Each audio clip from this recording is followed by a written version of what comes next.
My adopted daughter presumed that confining me to languish in a sterile retirement facility was her most cunning fiscal strategy.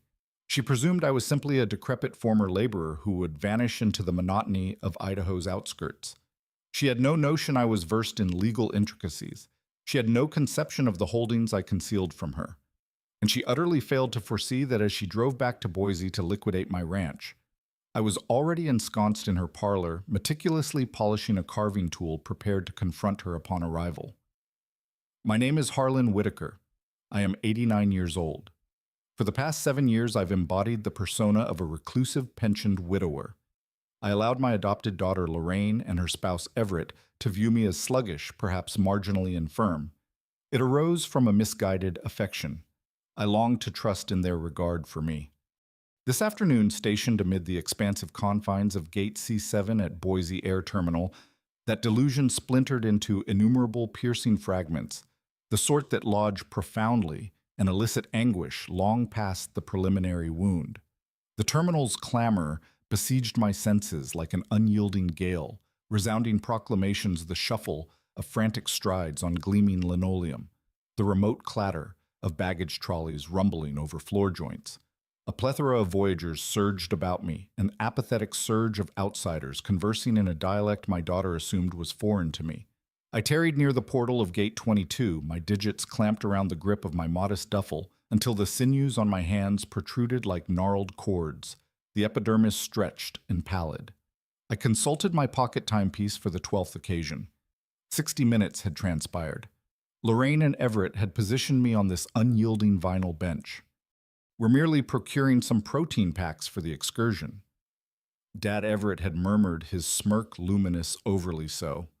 It summoned the predatory luster of a coyote appraising a lame deer, all fangs and no sincerity. Lorraine had evaded my gaze, merely assenting while tampering with her neural implant, then shadowing her spouse toward the vending kiosks. They never resurfaced. The overhead orators hummed to vitality. The pronouncement emerged initially in English, then French. Delta Flight 312 to Boise is now concluded for embarkation. Advance to the gate forthwith. That was our conveyance. A frost permeated my circulation, rendering it lethargic and ponderous like tar congealing in my arteries. I ascended my articulations, groaning in dissent against the sudden displacement, a muted throb emanating from my knees. I scrutinized the multitude seeking Lorraine's petite form or Everett's sandy mane. Not materialized, but a rampart of dispassionate countenances, each engrossed in their own accelerated sagas. I neared the gate steward. The youthful lady regarded me with habitual aloofness, her attire immaculate, yet her orbs fatigued from interminable rotations. I queried if Lorraine Whitaker and Everett Whitaker had boarded. She interfaced her holographic console. Yes, sir. They registered 30 minutes prior. The ramp is secured. The craft is departing. I abstained from vociferating. I restrained the sobs. I merely bowed and withdrew from the station. The disloyalty assailed me corporeally, a spectral strike to the diaphragm that rendered me breathless, the atmosphere dense and stifling in my lungs. My own adopted daughter had forsaken me in an unfamiliar territory. She had orchestrated it, impeccably lingering until I navigated immigration exhausted and disoriented, then discarding me like antiquated freight amid the luminescent turmoil. I slumped onto the inflexible steel bench anew. I necessitated a juncture to deliberate the chill alloy infiltrating through my denims, a harsh memento of my seclusion. I groped for my duffel to extract my communicator. I unzipped the chief compartment. It gaped vacant. My heartbeat faltered. I delved frantically through the flanking pockets. My identification was absent. My purse encompassing my transaction modules and specie was gone. Yet the most harrowing revelation struck instants later. My vascular modulator, the angiotensin inhibitors I relied upon daily, were missing. They had despoiled me thoroughly. They had marooned me with nil but the garb on my frame and a partially exhausted nutrient vial. I upended the duffel. A lone creased leaf of synth parchment cascaded forth. I seized it. It displayed Everett's inscription, exact and inclined strokes I'd discerned from myriad commemoration dispatches. The missive was concise. Dad abide here. The terminal guardians will aid in situating a fitting convalescent domicile in Idaho. Expenses are diminished here. Abstain from endeavoring repatriation. We're monetizing the homestead. It's paramount. Paramount. The phrase reverberated in my cranium like a derisive resonance, magnifying the tangle of apprehension coiling in my abdomen. A piercing torment erupted in my bosom, surging along my sinister appendage. My inspirations grew superficial, irregular. It surpassed mere consternation. It was my heart rebelling against the jolt, the organ's cadence stumbling like a malfunctioning turbine in the proximate future chill of the terminal where augmented advertisements flickered tauntingly overhead. I grasped my thorax, the material of my flannel bunching beneath my digits. The environs swirled obscure specks cavorting in my vision like electronic aberrations. I perceived the onset of a cardiovascular incident. I yearned for my inhibitors, the ones Lorraine had purloined. I sealed my lids. I visualized Matilda, my departed consort, her tender chortle, now a remote murmur against the terminal's drone. I recollected the era's forging a subsistence in Boise. I contemplated the forfeitures I'd rendered to inscribe Lorraine in premier institutions to subsidize her thwarted enterprises to extricate her from predicaments.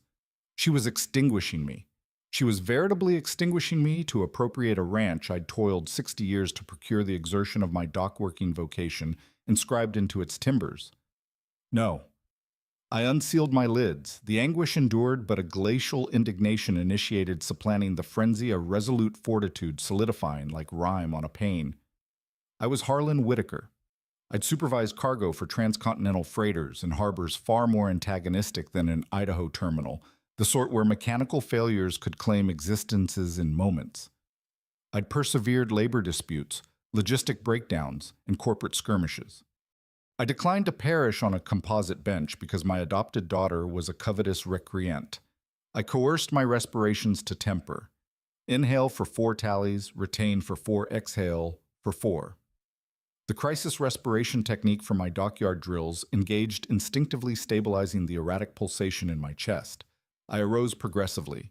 I ignored the inquisitive stares of bystanders beholding a forsaken elder, clutching his torso, their visages blurred in the terminal's synthetic radiance. I advanced to the contiguous privy. Within, I splashed frigid water across my visage, the droplets stinging like pins against my weathered dermis. I confronted my likeness in the besmirched reflective panel. The regard reciprocating was not that of a casualty. It was the regard of a man who had freshly proclaimed hostilities, orbs keen as docking clamps amid the creases. I examined my overcoat. Lorraine had been scrupulous, yet conceited. She hadn't frisked my person. She solely inspected the luggage. I elevated my left cuff. Concealed within the covert hem of my tailored garment was a solitary $500 bill and a minuscule chit bearing a contact code. I perpetually harbored contingency caches. Archaic protocols expire stubbornly. I exited the privy and located a cluster of public comm stations adjacent to the outlet. I inserted the credits I'd preserved from an earlier broth acquisition. I inputted the code. It chimed once, twice. A rough intonation responded. "Yeah," Roderick, I enunciated. My intonation was unswerving, divested of the dread that had ensnared me moments prior. "It's Harlan. I'm at Boise Air Protocol Ebony." A suspension ensued on the opposing terminus. Roderick eschewed trivial queries. He refrained from probing my status or the justification for my invocation. We'd collaborated in the dockyards. We comprehended that interrogations dissipated precious intervals. "Location?" Roderick inquired. "Gate C7 vicinity." No credentials, no modules, no modulators. Lorraine appropriated all. She's en route back to Boise presently to vend my ranch. I detected the clatter of entry fobs on the far side. "I'm 25 minutes distant," Roderick affirmed. "Evade engaging the uniformed sentinels yet. Position in the concealment zone by the service hatches. I'll convey the bundle." I terminated the connection. I observed the digital departure ledger renew. Flight 312 to Boise, aloft. Lorraine and Everett were airborne, presumably indulging in synthesized libations, toasting their liberation, and their bounty, the pressurized cabin air, concealing their smug expirations. They deemed the intrigue finalized. They presumed victory. I reclined on an obscured seat overseeing the human flux. The thoracic discomfort had abated to a subdued throb, quelled by indomitable volition, the subtle aroma of recirculated ozone adhering to the atmosphere. I was no muddled elder astray in an alien domain. I was a pursuer awaiting extrication. My adopted daughter had commenced the offensive. It was daring, but she disregarded the primary tenet of contention. Never forsake a foe viable in your rear, particularly not one who imparted all your endurance doctrines. I consulted the timepiece. 24 minutes. Upon my reversion to Boise, Lorraine would lament not expelling me from the hatch mid-transit instead of marooning me here. The veritable instruction was impending. 30,000 feet overhead, my adopted daughter reclines in a deluxe cabin seat. I envision the tableau with scalpel-sharp acuity, the drone of the thrusters, a perpetual undertone to her smugness. Lorraine isn't mourning the patriarch she freshly deserted. She's gesturing to the steward for another goblet of effervescent. The vitreous flute chimes against the retractable ledge. It's the timbre of exultation. Beside her, Everett is browsing holograms on his wrist device. He's expunging every portrayal of me. He's obliterating vestiges of my existence from their virtual realms, his digits swiping with automated proficiency. They interchange glances and beam. It's the beam of a duo persuaded they've perpetrated the impeccable transgression. No carnage, no implement. Merely an aged gentleman relegated to dissipate within an extraterritorial bureaucracy, the chill of the cabin climate control heightening their spurious warmth. They salute their emancipation. They clink goblets to the patrimony they deem already secured. Everett presumably clasps her palm, urging serenity. He murmurs that by the epoch Idaho officials locate me, I'll be an unidentified entity in a subsidy clinic, the recirculated oxygen savoring of triumph. They reckon the arduous segment concluded. They posit the sole remnant is alighting in Boise and in Cashman. They're fallacious. The arduous segment hasn't initiated. They're commemorating a conquest in a conflict they haven't even discerned has kindled. Lorraine didn't perpetrate from animosity solely. She perpetrated from dread. My adopted daughter is a feeble individual who forged pacts with perilous entities. She owes $200,000 to credit predators who dispatch enforcers with stun rods rather than notices. She necessitated funds expeditiously. She necessitated a prodigy. My ranch in Boise's pastoral environs was that prodigy. It's valued at $1.5 million. It's her redemption. Yet I declined liquidation. I declined permitting her to monetize my heritage to offset her wagering obligations and botched quantum speculations. Thus, Everett assumed command. He architected this perfidy. Prior to departure, he positioned a holographic form before me. It was a restricted authorization proxy. He claimed it was merely for contingencies during transit. It was mendacity. It was an implement. Now he possesses that form in his satchel. He holds the entry codes to my portal in his pouch. He's already composed the property advertisement. He must vend that ranch within 48 hours, or the enforcers with the rods will pursue Lorraine. They executed a computation my existence for her liability. It was rudimentary arithmetic to them. They perceive me as a depreciated commodity, a debit requiring amortization. But they committed a pivotal blunder. They presupposed I was the impotent sufferer in their tale. They overlooked that the ranch they covet harbors enigmas of its own, the fences whispering of concealed vaults and encrypted ledgers from my dock working days. I arose from the seat and adjusted my overcoat. The thoracic agony was now a frigid, controllable tangle like a coiled serpent under restraint. I advanced resolutely to the terminal enforcement outpost. The sentry at the reception elevated his gaze. He beheld an aged Hispanic gentleman in a tailored ensemble. He anticipated disorientation. He anticipated a supplication for aid in fractured French. He readied his routine discourse on the U.S. consulate. I inclined over the counter. I locked gazes with him. I addressed him in impeccable, rapid cadence French. The Boise inflection flowed from my lips as fluidly as it had 4 decades prior during a project in Quebec. I abstained from disclosing my daughter's desertion. Reporting forsaking would consign me to the welfare apparatus. I'd be confined in a transient lodging for weeks amid functionaries processing forms. I lacked weeks. I possessed hours. Hence, I fabricated. I informed the sentry I was assaulted at Stun Point Exterior, the terminal.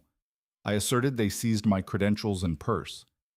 An assault constitutes priority offense. An assault yields provisional transit papers in 80 minutes. The sentry's eyes dilated. He rectified his stance. He inputted vigorously. He generated the papers. I endorsed without vacillation. I departed the terminal and positioned on the curb. The urban haze assailed my countenance thick with the scent of hover vehicle exhaust and distant precipitation. A weathered hover pickup glided to the curb. The motor hummed unevenly. The pain descended. Roderick appeared more seasoned, his countenance a labyrinth of profound furrows and cicatrices, yet his gaze retained the identical titanium I recalled from our dockyard stints. He omitted grinning. He merely disengaged the lock. I ascended.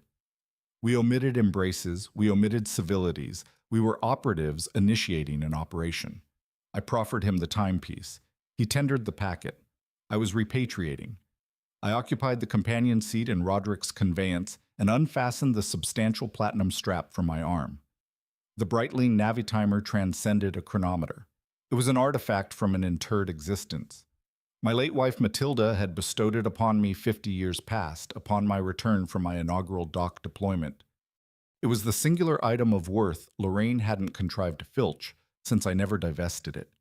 Its mass in my palm evoked a tangible fragment of my essence, the bezel etched with memories of high-stakes negotiations in stormy harbors. I regarded the dimmed face and the abraded frame. Each abrasion narrated a saga of endurance. Now it served one ultimate function. I extended it to Roderick. He abstained from bargaining. He comprehended its valuation. He comprehended my exigency. He delved into the storage compartment and extracted a bulky envelope. Within resided a bundle of U.S. tender and a digital embarkation voucher. It was a priority berth on the forthcoming direct shuttle to Boise, departing in 70 minutes. This constituted the sole method to outpace them. Lorraine and Everett were traversing Commercial on an economy carrier with a transfer in Spokane. They were reveling and dilatory. I was transiting direct. I was transiting with the urgency of a man who had already traversed demise and resurrected the cabin pressure of the impending flight already echoing in my mind. I regarded Roderick one final instance. I asserted I'd repurchased the timepiece post-conflict. He assented and accelerated the motor. He deposited me at the elite ingress. I refrained from retrospection. I navigated security with the concentration of a stalker. I boarded the vessel and declined the effervescent the steward proffered. I demanded lucidity. I gazed through the porthole as Idaho receded beneath the vapor trails. My adopted daughter had bartered me for a swift remuneration. She exchanged her patriarch for a liquidation on a ranch she didn't possess. She presumed ample duration. She erred. The chronologies were my confederate. I alighted at Boise Airport 70 minutes prior to Lorraine and Everett's projected arrival.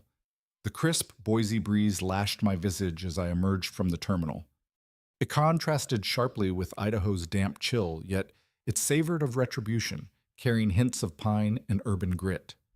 I eschewed a robo-taxi. I commissioned a private hover limo. I necessitated velocity and dependability. We surged along the expressway toward the pastoral district. My communicator remained deactivated. I was spectral. When the limo halted before my farmhouse, the lane was hushed, the near-future lanterns casting soft plasma glows on the gravel. The structure loomed stately and formidable against the twilight firmament. It was an exquisite construct of reclaimed timber and adaptive panels valued at every cent of the $1.5 million Lorraine yearned. I ascended the stairs. I omitted reaching for my codes since I knew Everett clutched them in his pouch. I delved beneath the dislodged plank on the 5th step. It was a concealment older than Lorraine. My digits grazed the chill alloy of the contingency access fob. I interfaced it with the portal. The mechanism's whirred. The entrance pivoted inward. I entered. The atmosphere in the corridor was stagnant.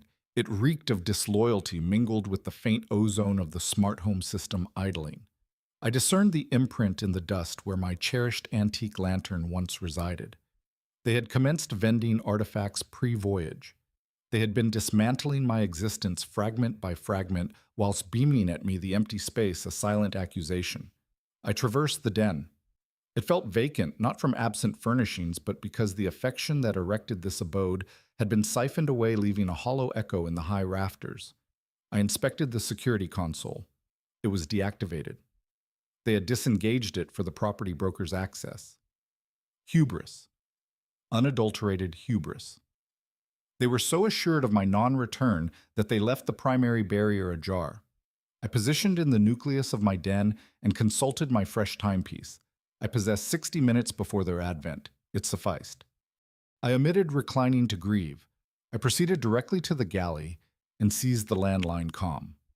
I dialed the sequence for a fortification expert I'd collaborated with during my dockyard tenure.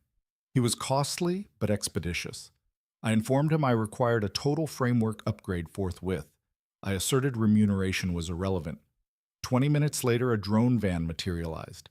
The specialist omitted querying why a nonagenarian in formal attire necessitated defense-grade biometrics on a domestic portal. He merely commenced labor. We substituted the conventional locks with neural scanners. We altered the access algorithms. We deployed a surveillance array that streamed directly to my new disposable communicator. Upon completion, my residence transcended a domicile. It was a bastion, the faint hum of active sensors, a comforting undertone. Lorraine could possess a myriad of fobs in her possession. None would activate these barriers. I compensated the specialist in tender from Roderick's envelope. Post his departure, I secured the portal. I auditory the robust alloy bolts engage with a gratifying resonance. I was secure, yet security wasn't the objective. Retribution was the objective. I entered the galley. I unsealed the cooler. It brimmed with luxury provisions Lorraine had acquired for her triumph feast.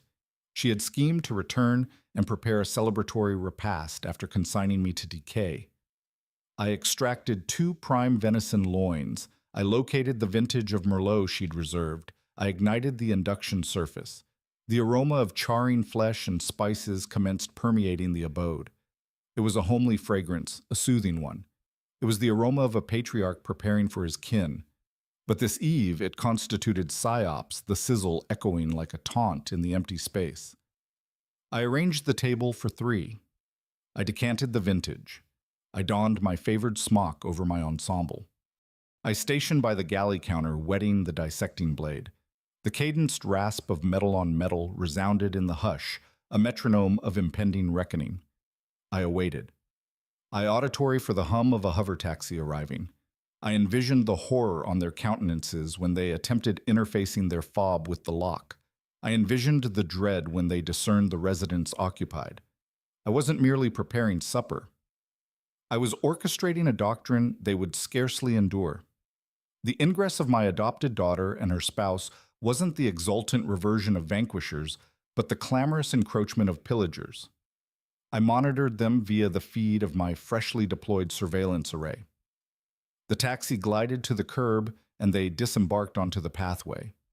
Lorraine appeared unkempt, her blouse disarrayed, and she hauled 2 ponderous valises up the wooden stairs, with the overstated fatigue of a woman unaccustomed to manual exertion, her shoulders slumping under the weight.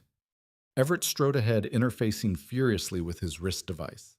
He didn't regard the abode with fondness. He regarded it like a dismantler, appraising a salvage hull, calculating optimal dissections amid the twilight shadows. I lingered in the galley's obscurity and bided. I had distantly deactivated the novel locking protocol mere seconds pre their arrival at the portal. I desired them within. I desired them to sense security before the foundation plummeted. I auditory the resonant interface of the latch. The portal swung ajar. They stumbled into the vestibule, depositing their baggage with a negligent thud that reverberated through the corridor like a distant thunderclap. The abode's tranquility was instantaneously rent by their timbres. They omitted summoning me. They omitted verifying the abode's integrity. They presupposed vacancy because they had ensured vacancy. Everett propelled the portal shut behind him. I auditory as he advanced into the den, his footfalls ponderous on the weathered oak I'd maintained for 40 years, each step grinding like gravel under boot. He was already expending the funds he deemed acquired. I auditory him rapping the partitions. He discoursed about demolishing the barrier between the den and the library. He desired an integrated layout. He asserted it would elevate the valuation by $50,000. Lorraine's timbre wafted from the corridor, incisive and censorious. She lamented the odor of aged volumes and nanopolish. She asserted the entire locale necessitated evisceration. She discussed excising the authentic adaptive molding because it appeared antiquated. She desired to recoat the mahogany paneling in neutral hues.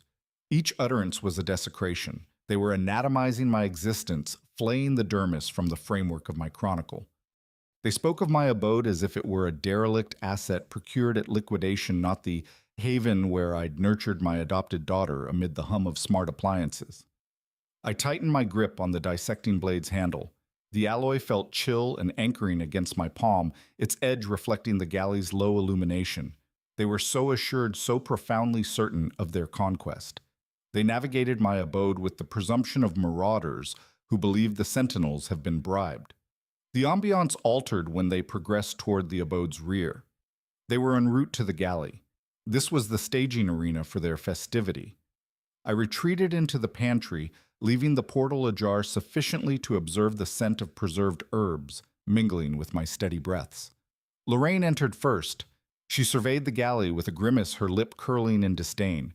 She remarked that the appliances would all require replacement. She asserted quantum-efficient models were the baseline for the clientele they targeted. Everett trailed her, loosening his tie. He instructed her to retrieve the effervescent they'd procured pre-voyage. He expressed desire to salute the horizon before contacting the property broker. He sounded euphoric. He sounded like a juvenile who had evaded repercussions for shattering a pane. Lorraine approached the cooler. She grasped the handle. I suspended respiration. This was the initial fissure in their actuality. She tugged the portal ajar. The interior illumination cascaded out, bathing her countenance in a sterile glow. She rigidified. Her palm hovered suspended. She was fixated on shelves laden with fresh victuals. There were containers of dairy with expiration timestamps weeks hence. There were vivid, verdant produce, crisp and cleansed. There was a vessel of artisanal chutney I'd acquired from the local bazaar mere hours prior. It wasn't the cooler of a man absent for days.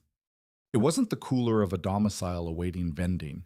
It was the cooler of an abode vibrantly alive, the cold air wafting out like a accusatory breath.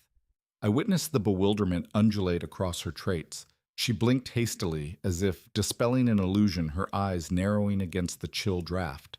She retreated and regarded Everett. Her timbre quavered faintly when she vocalized.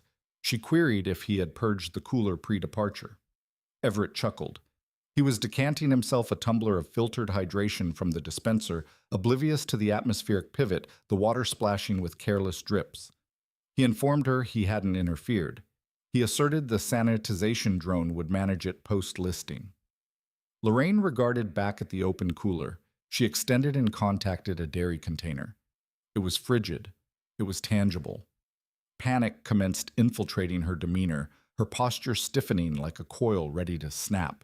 She scanned the galley, scrutinizing the surfaces. She spotted the infusion brewer. The carafe was tepid. A slender vapor tendril ascended from the spout, curling lazily in the air. "Someone occupies," she murmured the words. It wasn't an inquiry. It was a horrified epiphany, her voice dropping to a whisper that carried the weight of impending doom. She seized Everett's limb, her nails embedding into his sleeve like claws. She indicated the cooler. She indicated the infusion pot. Everett furrowed. He regarded the provisions. He regarded the vapor. His countenance slackened. The presumption ebbed from him, leaving solely the vacant dread of a craven, his skin paling under the galley's LED lights. He retreated toward the counter, his gaze darting to the rear portal shadows lengthening across his face. They presumed solitude. They presumed dominion over this realm. Now they comprehended they were infringing. The hush in the galley tautened like a wire on the verge of fracture.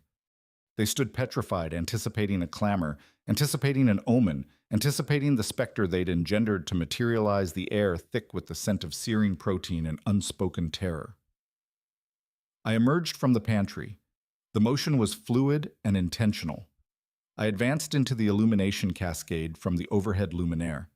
I donned my favored butcher's smock over my ensemble. In my dexter grasp, I clutched the dissecting blade, the edge shimmering beneath the galley lights like a promise of precision. In my sinister grasp, I held a crystalline goblet of the aged Merlot Everett had hoarded for this precise juncture. I imbibed. The vintage was superb. I relished the flavor, permitting the hush to accumulate the tannic bite lingering on my tongue amid the charged atmosphere. Everett pivoted. He beheld me.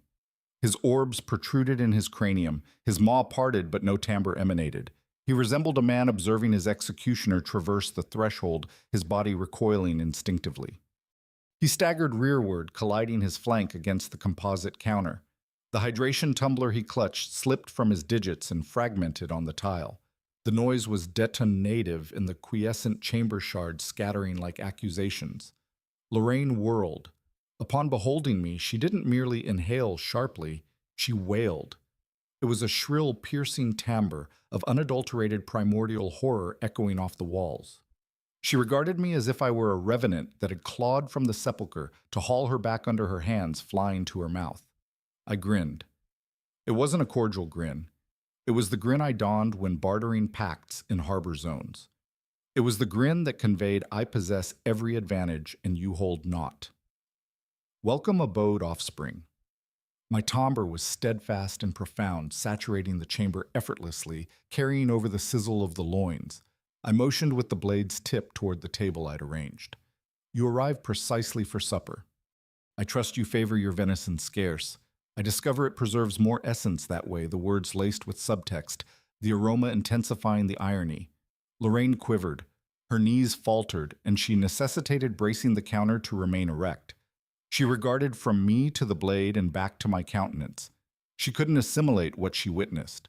Her cognition endeavored to reconcile the likeness of the patriarch she deserted at a gate in Boise with the figure stationed in her galley, wielding an implement, the light catching the edge in a menacing glint. Dad, she strangled the term. It sounded like a supplication for clemency. How did you— We deserted you. I advanced another pace. The timbre of my formal footwear on the tile was acute and commanding, each step resonating like a verdict. You did desert me. I concurred serenely, but I elected to secure a prior shuttle. I abhor transfers, and I assuredly abhor omitting repast in my own domicile. Everett pressed his dorsal against the cooler. He hyperventilated, his orbs fixated on the blade. He no longer beheld a father-in-law. He beheld a menace. He beheld a reckoning, his breaths coming in ragged gasps that fogged the chill air leaking from the open door. The aroma of the charring flesh I had on the surface behind me permeated the air, blending with the metallic tang of their apprehension. The specter was authentic, and he hungered. The astonishment on Everett's countenance evaporated instantaneously, supplanted by a facade of belligerent solicitude. He recuperated with the velocity of a veteran schemer. He discarded his pouches and hastened across the galley, disregarding the blade I'd positioned on the counter. He enveloped me in his arms, swathing me in a miasma of lavish cologne and counterfeit fondness. He wailed vociferously against my shoulder. "Oh, Dad, praise the heavens you're present. We were petrified. We scoured every inch for you at the terminal." I remained inflexible in his clasp. I permitted his enactment. He withdrew and cradled my countenance in his palms, his orbs dilated and glistening with fabricated lacrimation. "Why did you stray?" He insisted, his timbre escalating with indictment masked as alleviation. "We instructed you to remain on the seat. We returned with the packs and you vanished. We broadcasted for 70 minutes. We nearly forfeited our shuttle hunting you.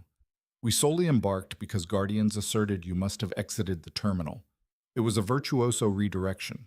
In instance, he'd rewritten the chronicle. I no longer constituted the casualty of premeditated forsaking. I was the muddled, enfeebled elder who had meandered and provoked his devoted progeny needless alarm, the words dripping with calculated sweetness. He was manipulating me, striving to sow kernels of uncertainty in my psyche, and signaling Lorraine on how to navigate this gambit. Lorraine seized the cue forthwith.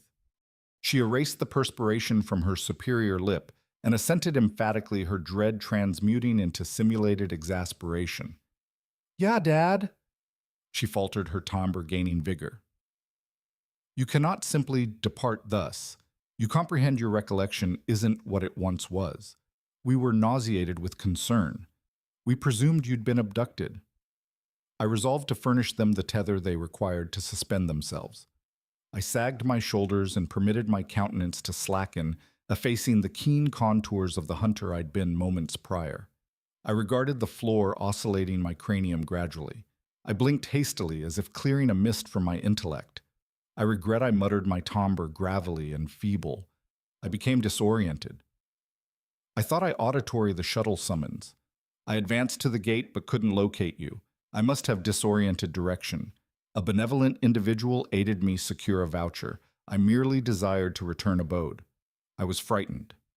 Everett exhaled a protracted breath of victory. He patted my limb with patronizing tenderness. It's all right, Dad. Your abode now. That's paramount. But will necessitate monitoring you more vigilantly henceforth. We cannot permit you straying again. The menace was implicit. I'd be captive in my own abode under the pretense of guardianship. Lorraine relaxed utterly. Hugh reverted to her countenance. She hoisted the valises anew, reclaiming her strut now that she trusted dominance restored. Well, let's transport these upstairs, she declared. It's been an extended cycle. I require a libation. She pivoted toward the frontal portal, intending to retrieve the remnant baggage. She extracted her fob ring from her pocket, the chime of alloy resonant in the tranquil abode. I observed her silently. She interfaced her fob with the cylinder. It halted midway. She scowled. She manipulated it, attempting coercion deeper. It refused rotation. She withdrew it, inspected it, and thrust it back, twisting vigorously. Alloy grated against fortified alloy. What's amiss with this contraption? Lorraine grumbled. She rattled the handle. It was secured firmly. The biometric indicator I'd installed pulsed with a gentle crimson halo of refusal. I imbibed my vintage, observing her struggle. Oh, I omitted informing you, I articulated casually, my timbre still feigning frailty.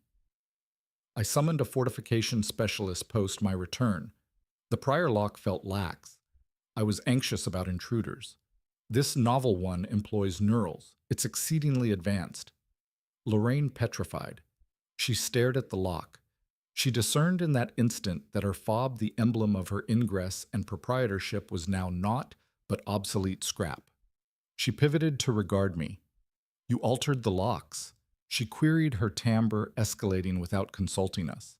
I shrugged, innocent and impotent. I merely desired security, daughter. You comprehend how the environs are evolving. I'll calibrate your scans later, perhaps tomorrow. Lorraine, stationed by the portal, vanquished. She discerned she was confined within with me, and she lacked environmental control. She returned to the galley, her motions ponderous. She reached for the vintage I'd uncorked and decanted herself a goblet, her hand quivering so profusely she spilled crimson droplets on the counter, staining like blood. I observed her swab them with her sleeve. Speaking of security, I articulated my tone discursive. It's fortunate I enhanced the defenses. Upon return, I uncovered something profoundly unsettling. Everett elevated his gaze sharply from his device. What do you imply? He queried. I approached the cooker and inspected the loins. They seared impeccably, juices bubbling with aromatic promise. Well, I entered my den to verify my archives. I articulated and noted the floor vault ajar. Someone had rummaged it. Documents strewn everywhere. Everett dropped his goblet. It collided the floor and shattered, akin to the hydration vessel prior. Crimson vintage splattered across his slacks like gore. He stared at me with unalloyed horror. He knew precisely who had breached the vault. He'd expended 5 hours sifting it the eve pre our voyage, seeking titles and securities. He presumed he'd sealed it, but in his cupidity he must have been negligent. I persisted, disregarding his disarray. It was exceedingly alarming. I thought an intruder might linger in the abode. So I summoned the enforcers immediately. They arrived just pre your advent. They analyzed the entire vault for biometrics. They asserted since it was a high-value incursion, they'd process the scans through the National Repository this eve. They appeared exceedingly assured they'd apprehend the perpetrator. Everett resembled he might regurgitate. His biometrics were all over that vault. He possessed a record from a juvenile disturbance charge 30 years past. He was in the system. The enforcers came. Everett whispered, his countenance ashen. Yes, I articulated, inverting the loins. They compiled a comprehensive dossier. I informed them I suspected an insider with access, since no forced ingress. That's another rationale I altered the locks. We cannot be overly cautious, can we? Everett clutched the counter's edge. He hyperventilated. He regarded Lorraine imploringly. He knew when the enforcers processed those scans, they'd match him. And he knew elucidating why he was plundering his father's vault, pre-deserting him in Boise, would be a dialogue he couldn't endure, the air thick with the scent of impending doom. The dawn luminescence filtered through the dense drapes of my den, but it imparted no warmth to the abode. I sat in my leather recliner facing the frontal pane, surveying the lane like a sentinel on vigil. The abode was mute, but it was a ponderous, asphyxiating muteness, the kind that presses on the chest like atmospheric pressure in a deep harbor dive. Upstairs, Lorraine and Everett were sequestered. I'd auditory them pacing the planks all night, murmuring in frenzied tones, their footsteps a restless cadence against the creaking wood. They knew they must vend the abode to liquidate the obligation strangling them, but they also knew they couldn't displace me. They awaited a miracle. Instead, they received a mercenary. At precisely 9 Herziers, a streamlined silver luxury hover sedan maneuvered onto our serene lane.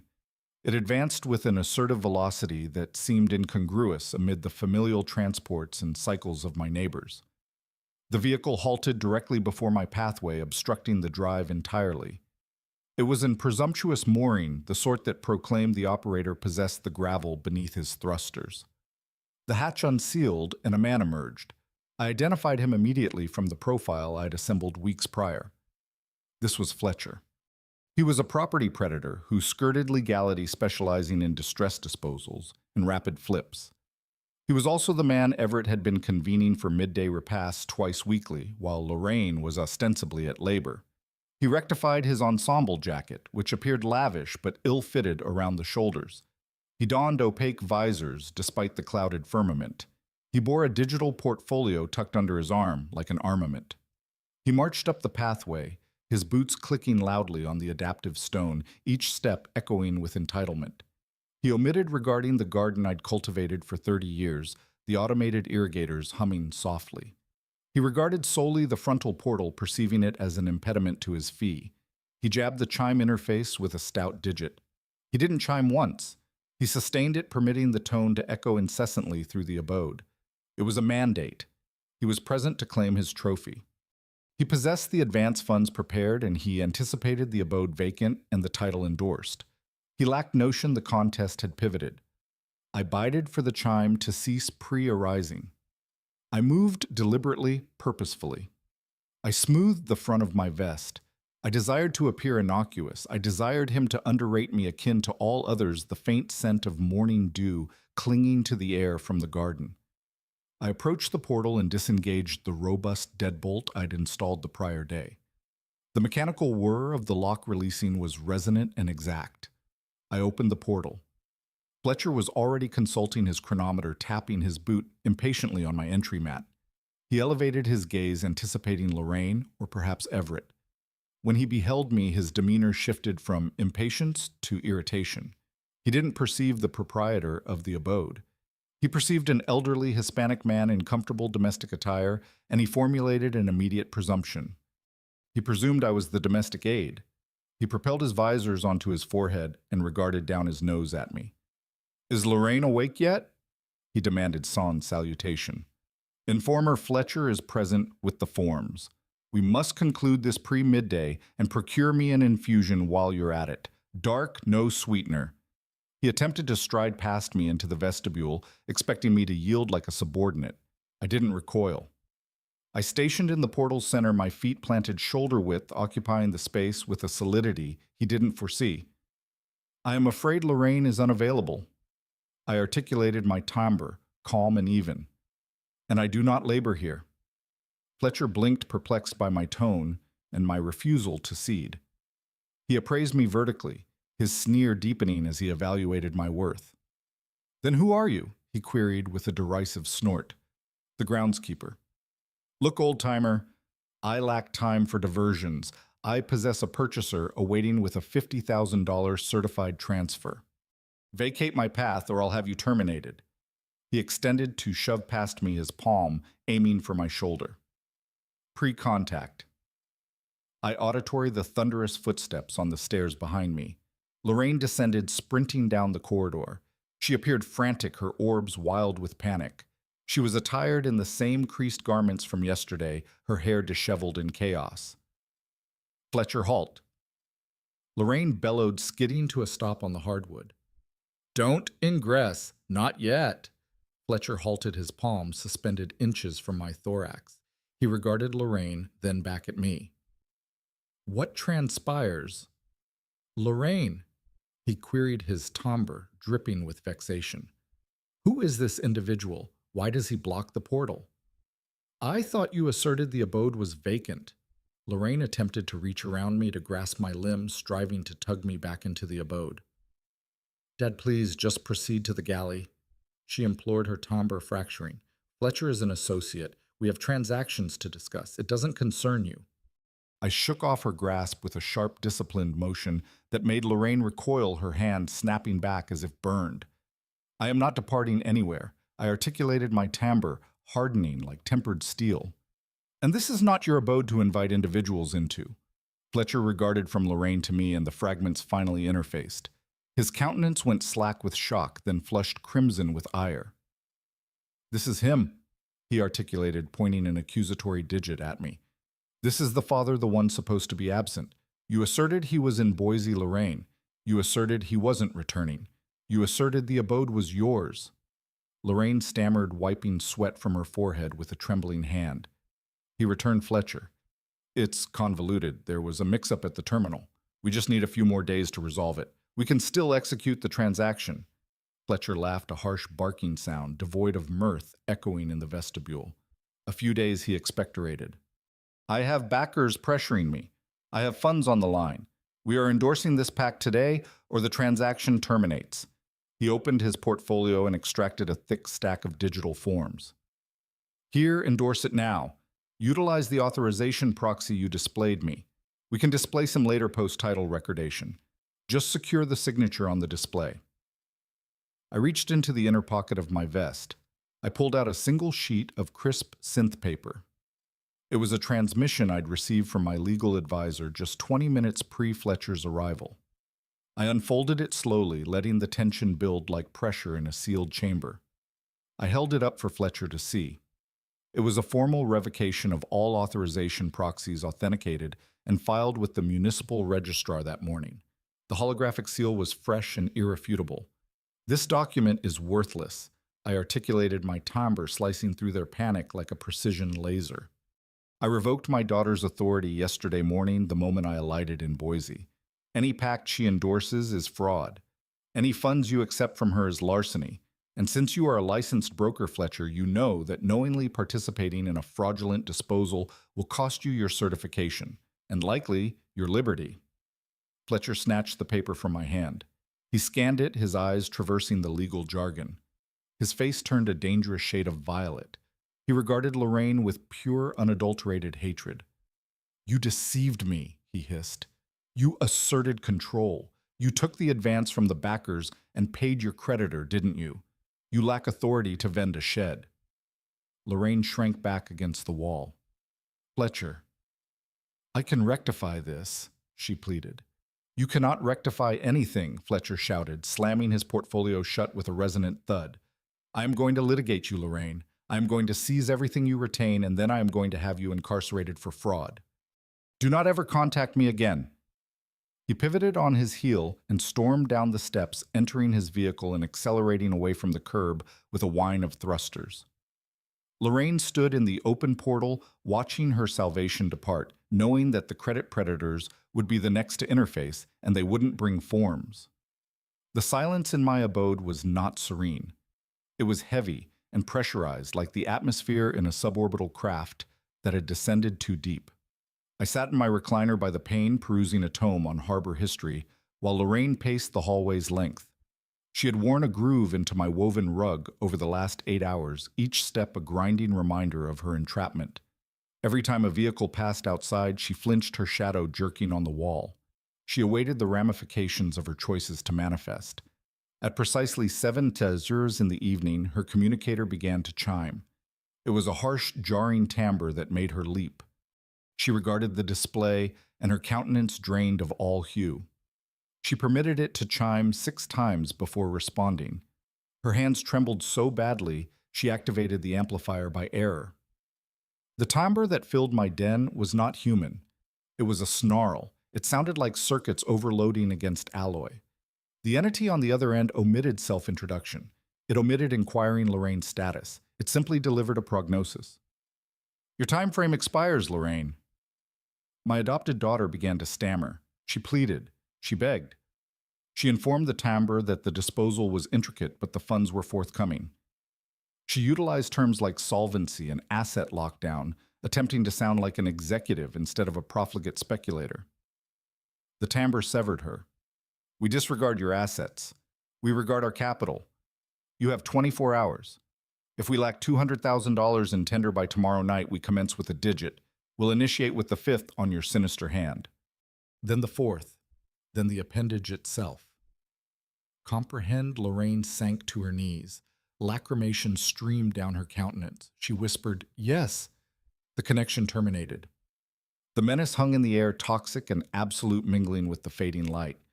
Everett was seated on the settee, hugging a throw pillow to his thorax. He didn't approach her. He didn't solace her. He regarded her with a blend of revulsion and terror. He was realizing that his spouse wasn't merely a fiasco, she was a debit. Her sobs a pathetic counterpoint to his cold calculation. I turned a page in my tome. The sound was loud in the quiet room, a deliberate punctuation. I omitted offering aid. I omitted offering the funds I had in my offshore repositories. Agony is the sole instructor presumptuous women heed. Lorraine necessitated learning that obligations are tangible and that borrowing from predators always culminates in carnage. I decided it was time for supper. I entered the galley and began serving the roasted fowl I'd prepared. It was a simple repast, nourishing and domestic. I set the table with the same precision I used to coordinate cargo loads. 3 platters, 3 goblets, napkins folded into pyramids. I summoned them to the table. They came not because hungered, but because they possessed nowhere else the aroma of roasted meat, seeming to nauseate them further. Lorraine stared at her platter, her hands trembling too much to grasp a utensil. Everett sat rigid, his eyes fixed on the wall, his posture like a statue in denial. I cut a portion of fowl and consumed it.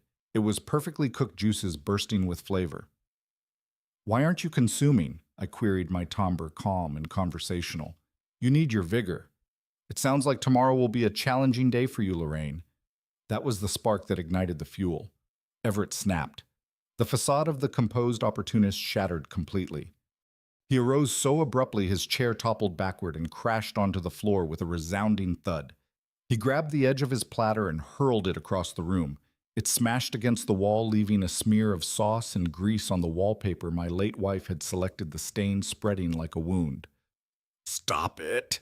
he screamed, his countenance twisted into a mask of pure hatred, veins bulging in his neck.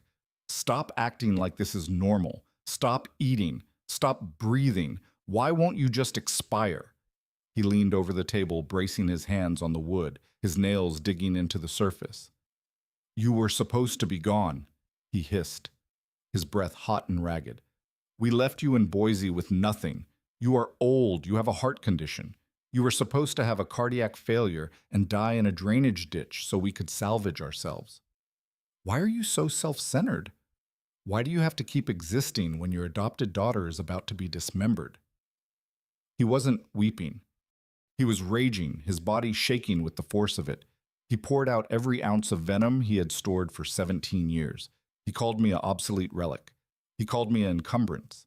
He said I was stockpiling wealth I didn't merit while they endured. He admitted everything. He admitted that my demise was the entry in their ledger that would balance their accounts. He screamed that I was the antagonist for surviving their attempt to assassinate me. Lorraine looked up at him, shocked by the naked brutality of his words.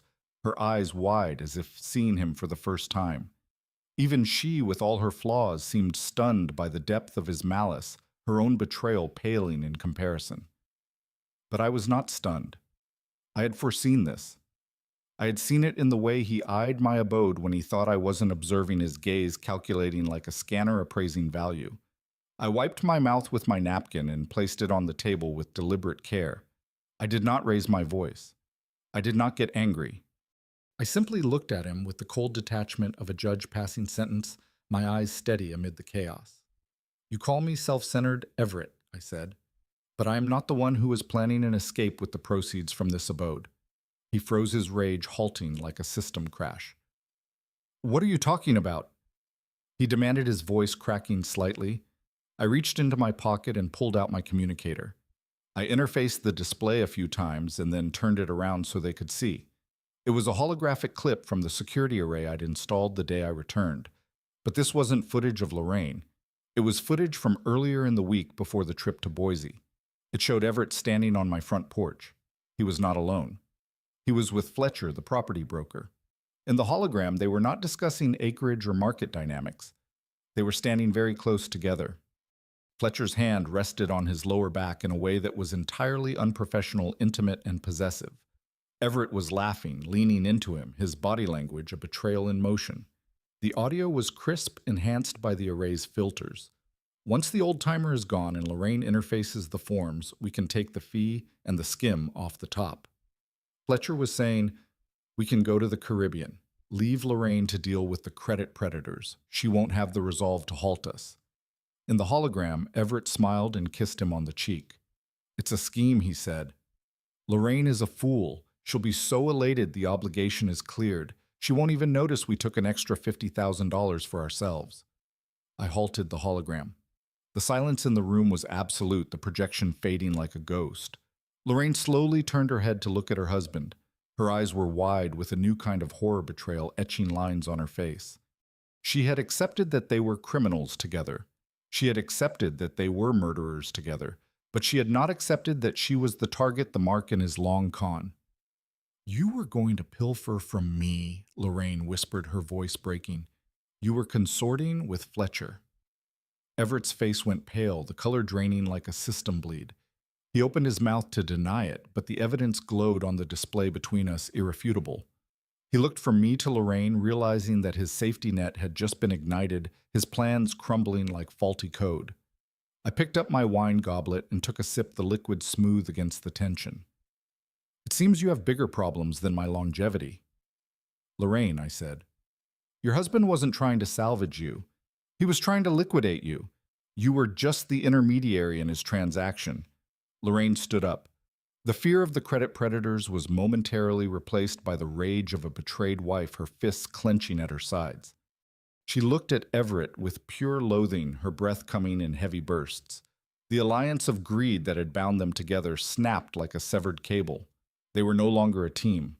They were two sinking vessels in a storm, and they were about to start torpedoing each other. I watched them, knowing that a house divided against itself cannot stand, and I was the one who had just kicked out the foundation, the air thick with the scent of betrayal and charred dreams. The morning sun brought no relief to the abode in Boise's pastoral district. It only illuminated the wreckage of the previous night, casting long shadows across the disarray. Lorraine was unconscious on the den settee, still wearing her clothes from yesterday. She smelled of stale vintage and fear, her snores ragged against the quiet. She was catatonic, paralyzed by the deadline the credit predators had given her, her body sprawled like a defeated automaton. But Everett was different. He was a creature of survival, his instincts sharp as a blade. He had not slept. He had spent the night pacing in the guest chamber, calculating his odds. His footsteps a faint echo through the walls. He realized that Lorraine was a failing vessel. If she lost a digit or her life, that was her issue. His issue was funds and access. He needed to regain my favor. He needed to neutralize the threat I posed so he could pivot to his next strategy, his mind whirring like an overclocked processor. I was in the galley reading the Digital Gazette and drinking black infusion. I heard his footsteps on the stairs. They were soft, hesitant. He wanted to appear broken, his robe swishing faintly. He entered the galley wearing a modest wrap, his face scrubbed clean of cosmetics. His eyes were red-rimmed. He looked like a repentant juvenile, his posture slumped. He didn't look at me at first. He went to the kettle and filled it with water, the liquid gurgling in the silence. He moved with a domestic quietness that was jarring after his screaming fit the night before, the steam rising with a hiss. "I am sorry, Harlan." His voice was a whisper, barely audible over the kettle's hum. "I lost control last night. The stress, the debt, it's demolishing us." I said things I didn't mean. I turned a page on my display. I didn't look up the holographic text scrolling smoothly. Apologies are just words, Everett. Intentions are what matter, the subtext hanging like unspoken code. He nodded vigorously, as if agreeing with a sage mentor. "You're right. I know. I want to make amends. I want to restart. I found this botanical infusion blend in the pantry. It's supposed to benefit the cardiovascular system. Matilda used to consume it, didn't she?" He dropped the name of my dead wife, like a strategic datum. He was trying to trigger a nostalgic emotional response, his hands trembling slightly as he measured the leaves. He bustled around the galley, getting a mug, getting the sweetener. The kettle whistled, a shrill note piercing the air. He poured the water. The steam rose, carrying the scent of lavender and lemon balm. He stirred it carefully, the spoon clinking softly. His back was to me, but I watched his reflection in the dark pane of the oven, distorted but clear. His hand hovered over his pocket for a fraction of a second before dipping into the mug. It was a subtle movement, a sleight of hand he must have rehearsed, the light catching the faint powder. He turned around, holding the steaming mug with both hands, offering it to me like a truce emblem. "Here, drink this. It will help you unwind. We can discuss how to resolve this mess with Lorraine. I want to assist in saving her." I lowered the Gazette. I looked at his face. He was trying to look sincere, but his eyes were too alert, too calculating amid the feigned concern. They were focused on the mug. He was waiting for me to take it. He was holding his breath, his knuckles white on the handle. I reached out and took the mug. The ceramic was hot against my palms, scalding slightly. I brought it close to my face and inhaled deeply. Under the strong scent of lemon balm, there was something else. A faint acrid smell that didn't belong in infusion, bitter and chemical like synthetic almonds. "Thank you, Everett," I said. "It's very thoughtful of you to worry about my heart, especially after you spent the last week hoping it would fail." He forced a smile, his lips tight. "That's in the past. Harlan, please drink." I stood up. I held the mug steady. I didn't bring it to my lips. Instead, I walked past him toward the bay window in the dining area. On a pedestal stood a large aspen fern. It was 50 years old. Matilda had planted it when we acquired the abode. It was her pride and joy. It was a symbol of our life together. It was vibrant and green with thick, healthy fronds swaying gently in the circulated air. Everett followed me. "What are you doing?" he asked, his voice edging toward panic, his steps quickening.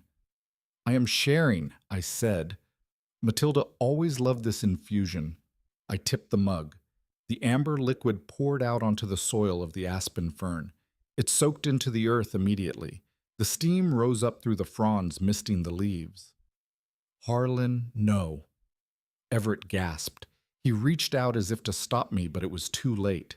The mug was empty, the soil darkening with the infusion. I turned to face him. The mug dangled from my finger. "You seem upset, Everett. Did you want some?" He stepped back, trembling, his hands fluttering. "You're wasting it. I made that for you." I reached into the pocket of my robe. I pulled out a folded piece of synth paper. It was a printout from my secure data stream. I unfolded it and held it up. It was a transaction alert from the payment network. The account was in my name, but I hadn't utilized it. "This is a notification from Agrimart," I read aloud, my voice devoid of emotion. "It's dated yesterday afternoon, just 3 hours before you came home. The purchase list is interesting. Protective gloves, a spade, and a canister of high-potency vermin eradicator.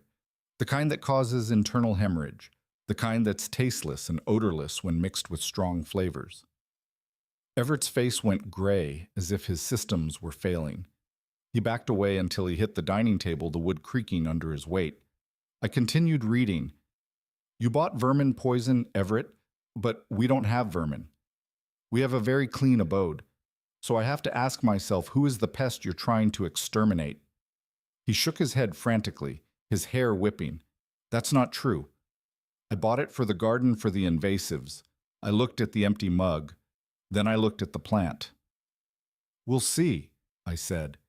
If this infusion is as healthful as you claim, the plant will flourish. If it's what I think it is, we'll know by morning. He ran. He didn't say another word. He turned and sprinted up the stairs, locking himself in the guest bedroom with a resonant click. He knew he had failed, and he knew that I knew. He had tried to execute me in my own galley, and I had disarmed him with a piece of paper, the air still heavy with the scent of betrayal. I did not sleep that night. I sat in the den watching the aspen fern. I apologized to Matilda in my mind. I told her that her plant was a soldier now. It was taking a hit for me. By dawn, the effects were visible. The thick green fronds had begun to yellow, wilting at the edges like corrupted data. The stems were drooping, sagging under invisible weight. The vibrant life force of the plant was being strangled by the toxins Everett had brewed, the room filling with a faint sour odor. By noon, the plant was dead. The fronds were brown and shriveled, falling onto the floor like dry confetti. The soil smelled sour, tainted. It was a heartbreaking sight, but it was also a smoking gun, irrefutable evidence amid the pristine dining room. I took out my communicator. I captured a high-resolution hologram of the dead plant. The withered fronds were a stark contrast to the immaculate surroundings. Then I captured a hologram of the Agrimart receipt highlighting the poison purchase. I opened the messaging app. I found the group stream titled Whitaker Family Alerts. It was a stream Everett had created years ago to boast about his excursions and lavish meals. It included Lorraine. It included me. But most importantly, it included his parents. His father was a retired magistrate. His mother was a philanthropist who sat on 5 foundation boards. They were affluent Caucasian traditionalists who valued prestige above all. They thought Lorraine was inferior, but they endured her. They thought I was a simple man, but they were courteous. They had no idea their son was a killer, his malice hidden behind a facade of polish. I composed the message. I attached the hologram of the dead plant. I attached the hologram of the receipt. I wrote a simple caption. Everett made me infusion this morning to aid my heart condition. I poured it into Matilda's favorite plant instead. This is the result 7 hours later. The receipt shows he bought vermin poison yesterday. I'm alive because I did not drink. I thought you should know what your son is capable of when desperate for an inheritance. I hit transmit. The reaction was almost instantaneous. The activity indicators appeared, indicating someone was interfacing. Then my communicator began to buzz. It wasn't a text. It was a call from his father, the magistrate. I didn't answer. I let it chime. I wanted them to sit with the hologram. I wanted them to look at the dead plant and realize that their son was not just a disappointed husband. He was a monster, his actions a digital indictment. Upstairs I heard a scream. It was Everett. He must have checked his communicator. He must have seen the notification. He realized that I had not just defeated him privately. I had destroyed him publicly. I had removed his mask and shown his parents the predator underneath the stream. Notifications pinging like alarms. He came running down the stairs, his communicator clutched in his hand, his face a mask of terror. Hair wild. What did you do? He shrieked, his voice echoing. My father is calling me. My mother is messaging, asking if I'm deranged. You ruined me. I stood by the dead plant. I touched a brown frond and it crumbled into dust between my fingers. You ruined yourself, Everett, I said calmly. I just activated the illumination. Lorraine stumbled into the room, rubbing her eyes, disoriented. She looked at the plant. She looked at her husband. She saw the receipt on the table. She understood, her face twisting in realization. You tried to poison him, Lorraine whispered, her voice full of awe and horror. You actually tried to kill him right here in the abode. Everett turned on her, baring his teeth like a cornered beast, his posture aggressive. I did it for us, you idiot, he screamed. We need the funds by tonight. The enforcers are coming for your digits. I was trying to solve the problem while you unconscious on the settee. Lorraine recoiled. She looked at me. She looked at the portal. She realized that the enemy was within the walls. The family was gone. The marriage was gone. All that remained was a group of people awaiting the end. and the end was approaching fast, the tension a palpable force. Everett did not retreat into shame after the poison incident. He retreated into the digital realm where he could control the narrative without the inconvenience of evidence his fingers flying across his device. He knew his parents were furious, but he also knew that if he could paint me as a senile aggressor, he could discredit the hologram of the dead plant. He could claim it was a symptom of my decline, not proof of his guilt, his post crafted with manipulative precision. I sat in the den monitoring his social streams on my secure terminal. He had blocked me, but I had mirrored his device access days ago. I watched in real time as he composed his masterpiece of lies. He posted a long, rambling update on the Environs community forum. He tagged the local fellowship group. He even tagged the alumni network of my old dockyard unit. The headline was chilling. Urgent support request for our family. He wrote that my mental health had deteriorated rapidly since our trip. He claimed I was suffering from paranoid delusions and violent outbursts. He said I had destroyed the houseplants in a fit of rage and accused him of poisoning me because I no longer recognized him. He painted a picture of a terrified young couple held hostage by a dangerous lunatic. He begged the community for support. He asked for recommendations for secure cognitive care facilities. The responses began to flood in. Neighbors I'd known for 30 years were offering their sympathies. They were sending well wishes for Lorraine and Everett. They were calling me a tragedy, their words a digital wave of misguided pity. It was a brilliant tactical maneuver. He was inoculating the public against the truth. If I went to the enforcers now to report the attempted murder, he would say it was just another delusion. He was weaponizing my age against me. He was using the stereotype of the angry, confused elder to bury the reality of the cold, calculating man his posts amplified by algorithms. Lorraine sat in the corner watching him interface. She looked hopeful for the first time in hours, her eyes lighting up. She thought he had found a vulnerability. She thought that if they could proclaim loudly enough that I was insane, nobody would listen when I said they were thieves. They were building a cage of public opinion around me, bar by bar, the digital notifications pinging relentlessly. The response to his post was not just digital, it was physical. 50 minutes after he transmitted, I saw the reflection of flashing beacons dancing on the den walls, red and blue, pulsing like warnings. I looked out the window. An enforcement cruiser had glided to the curb. Behind it was a neutral sedan with the seal of the Department of Elder Services on the door. Adult Protective Services. Everett had not just posted for sympathy. He had filed a formal report. He had summoned the authorities on me, claiming I was an immediate danger to myself and others, his scheme escalating. Lorraine and Everett rushed out the frontal portal before the officers could even disengage their restraints. They ran down the pathway, putting on a performance worthy of a holodrama award.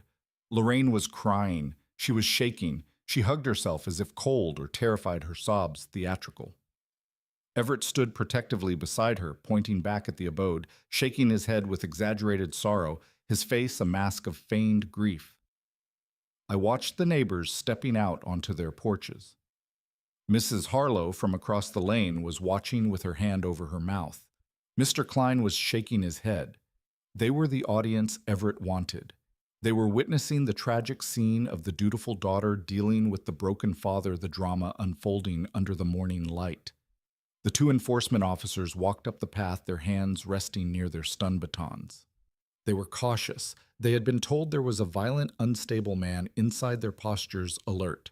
The social worker, a stern woman with a datapad, followed close behind. They were not coming to visit.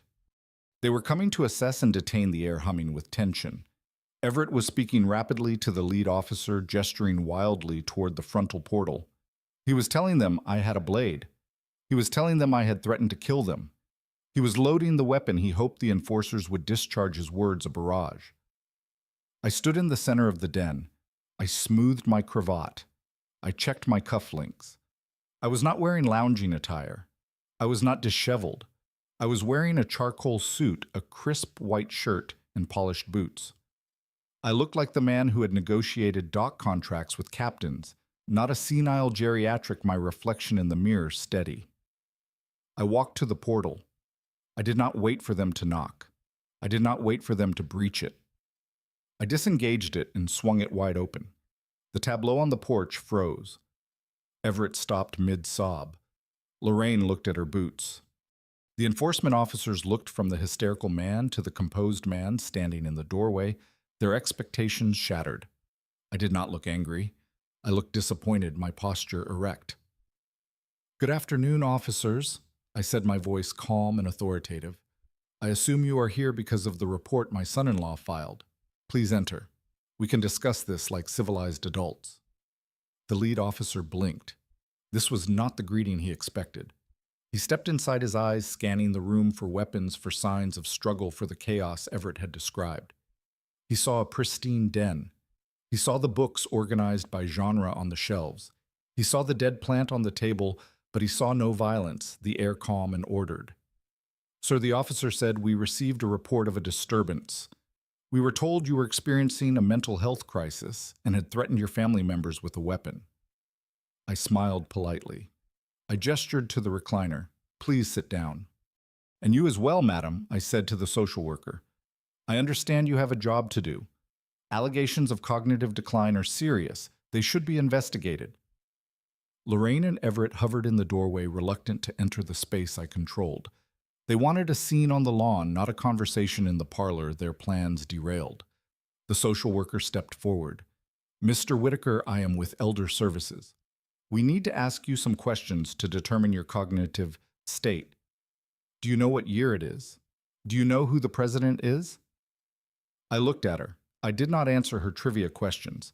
Instead, I reached for a digital folder resting on the side table. I handed it to her. "I anticipated this visit," I said. "Given my family's recent behavior, I thought it prudent to be prepared. Inside that folder, you will find the results of a comprehensive cognitive and physical evaluation I underwent at the University Medical Center this morning. I went there immediately after my adopted daughter tried to sell my abode without permission. You will see that I scored a 30 out of 30 on the mini mental state examination. My vitals are stable. The neurologist's report states I am fully competent and in excellent health." The social worker accessed the file. She read the report. She looked at the timestamp. It was today's timestamp. She looked at the specialist's signature. It was a leading expert in the field. The air went out of her sails instantly.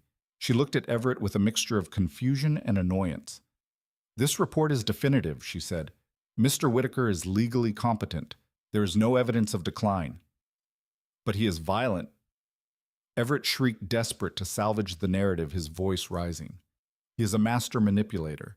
He acts normal in public, but behind closed doors he is a monster. He poured poison on my plant. He threatened to kill us. He has a blade in the galley." I turned to the enforcement officer.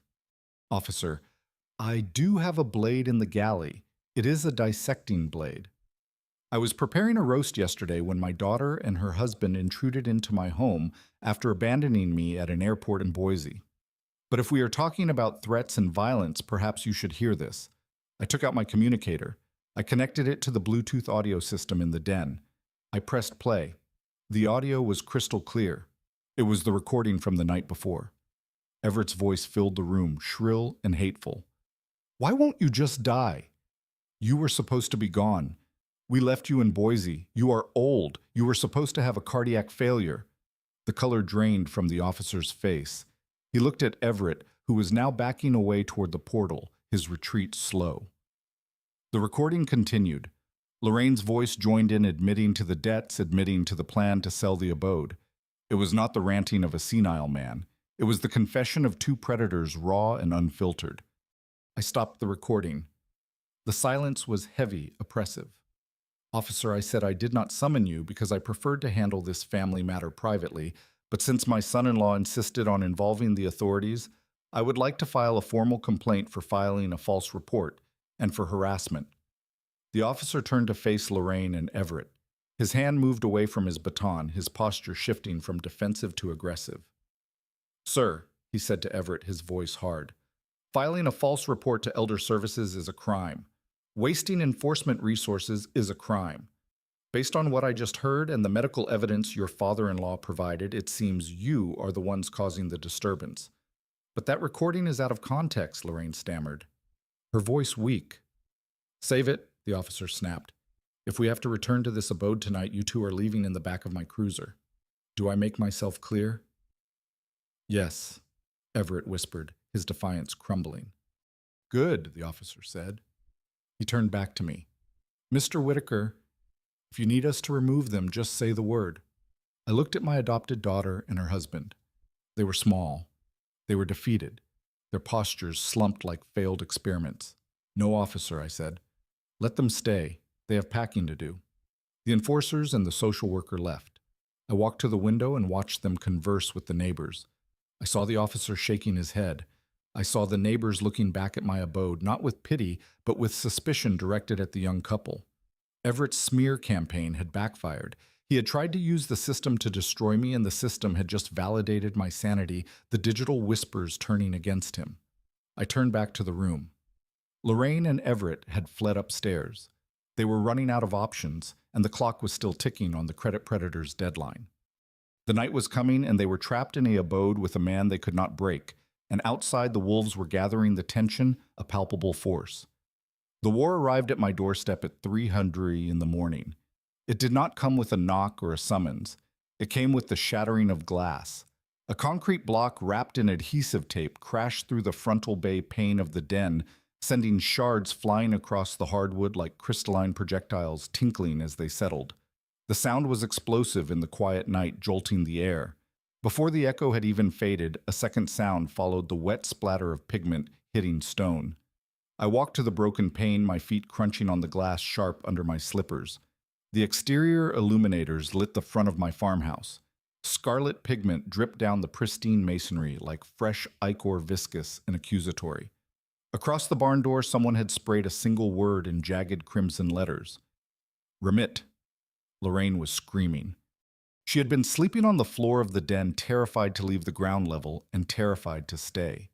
She scrambled backward, away from the pane, covering her head with her arms, her body curling fetal. She looked like a child waking from a nightmare, only to realize the monster was real and standing on the lawn, her cries echoing in the shattered space. She was hyperventilating. She crawled toward me, grabbing the hem of my robe with desperate fingers.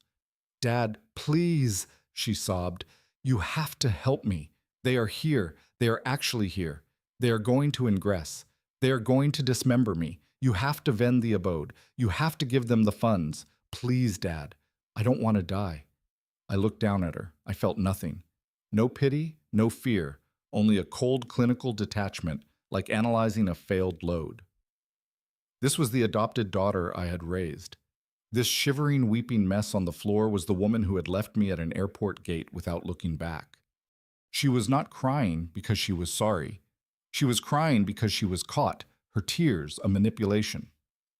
Stand up, Lorraine, I said, my voice cutting through her hysteria like a clean cut. Stop groveling. It's pathetic. She tried to stand, but her legs wouldn't hold her.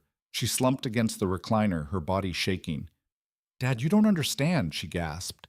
These entities are beasts. They disregard laws. They want their $200,000. If I don't give it to them by tomorrow night, they will kill me. They will kill all of us. Vend the abode. Please just interface the title over to Fletcher. He can get the tender. We can pay them. We can be secure. She was still trying to hustle me. Even with death staring her in the face, she was trying to manipulate me into giving up my home. She wanted me to liquidate my sanctuary to pay for her sins. She wanted me to be the sacrifice again, her words, a desperate pitch. I am not vending this abode, Lorraine, I said firmly. Not to Fletcher, not to anyone. This is my home. It is the only thing your mother and I built that is still standing pure and uncorrupted. I will not let your mistakes incinerate it. Lorraine let out a wail of despair, the sound raw and broken. Then I am dead, she cried. I am dead, and it's your fault. You are hoarding this abode like a miser while your adopted daughter is slaughtered. How can you be so cruel? I walked to the fireplace and picked up the block. It was heavy cold. I weighed it in my hand, its rough surface biting into my palm. I am not cruel, daughter. I said I am teaching you a lesson you should have learned 30 years ago. Actions have consequences, but I am not a monster. I do not want you to die. I just refuse to solve your problem by destroying myself. Lorraine looked up, a flicker of hope igniting in her eyes amid the tears. What do you mean? She asked, her voice cracking. I sat down in the recliner opposite her. I placed the block on the coffee table. It sat there between us, an ugly testament to her failure, casting a shadow in the low light. There's another option, I said slowly, letting the words hang in the air like a suspended animation. Everett appeared at the top of the stairs. He had heard the crash. He was wearing a silk robe, his face pale but his eyes alert, sharp as sensors. He crept down the steps like a shadow drone descending. He sensed a shift in the dynamic. He wanted to be close to the source, his movements silent. What option? He asked, his voice sharp, cutting. I looked at him, then back at Lorraine. Your mother Matilda was a wise woman, I began. She knew you, Lorraine. She knew you had a weakness for easy credits and a lack of discipline. She worried about your future. Before she died, she established a trust repository. Lorraine's mouth fell open. A trust repository, she whispered. Mom left me funds. I nodded. She did. She liquidated her personal asset array, equities, bonds, inheritance from her own kin. She placed it all into a blind trust. She made me the administrator. She told me to keep it secret until you were ready, until you were in a desperate situation where you needed a lifeline but had proven you could navigate. How much, Lorraine asked. The greed in her voice was instantaneous, replacing the fear like a switch flip. How much is in it? I leaned back. The investments have performed well over the last 17 years, I said. The principal has compounded with AI-managed growth. Currently, the trust sits at just over $3 million. $3 million. The number seemed to suck the air out of the room, creating a vacuum of shock. Lorraine looked like she had been hit with a stun pulse. She sat up straighter. Her eyes darted around the room, calculating, greed flashing. $3 million was not just enough to pay the credit predators. It was enough to restart. It was enough to be affluent, her mind already spending. Give it to me, she said. Give me the access. I can pay the obligation. We can repair the pain. We can forget all this happened. Dad, please. This saves everything.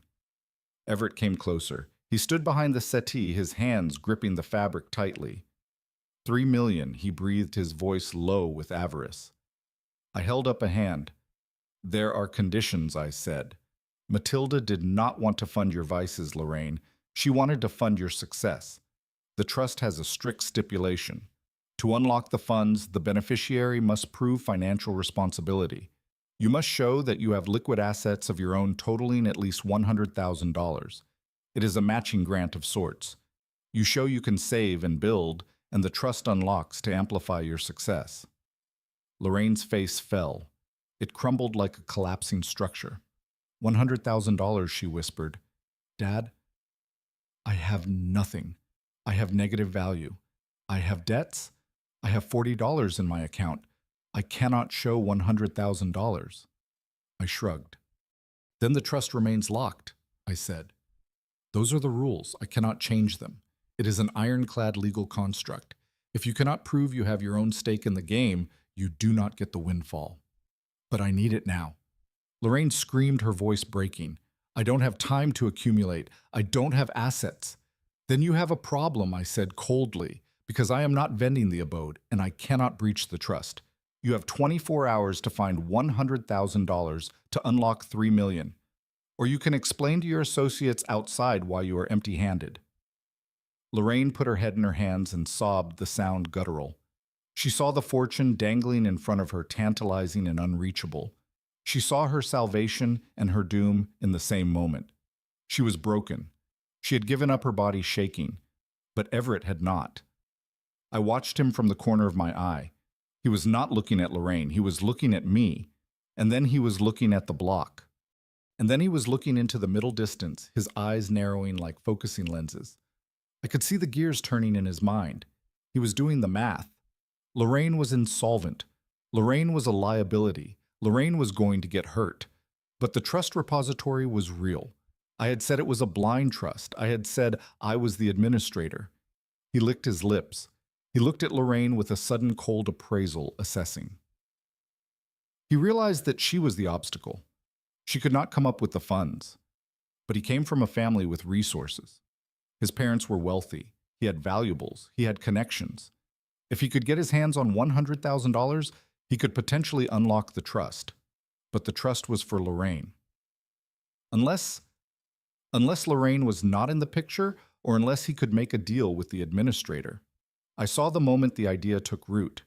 His eyes shifted to me, and a slow, predatory smile touched the corners of his mouth, subtle but deadly. He realized that the condition was a test, and he thought he could cheat on the test. He thought he could outsmart the old man and the failing wife. He walked around the settee and sat next to Lorraine. He put a hand on her back. It looked comforting, but I saw his fingers digging into her shirt like hooks. "We will figure something out, honey," he said softly. "Don't worry. We just need to think." He looked at me over her slumped shoulder. His eyes were bright with greed and betrayal calculating. He was already spending the $3 million. He was already planning how to cut the dead weight. He was taking the bait hook, line, and sinker. I stood up. "I am going to bed," I said. "I suggest you clean up this glass, Lorraine, and recoat that graffiti. It diminishes the property value." I walked up the stairs, leaving them in the wreckage of the den. I paused on the landing and looked down. Lorraine was weeping into her hands.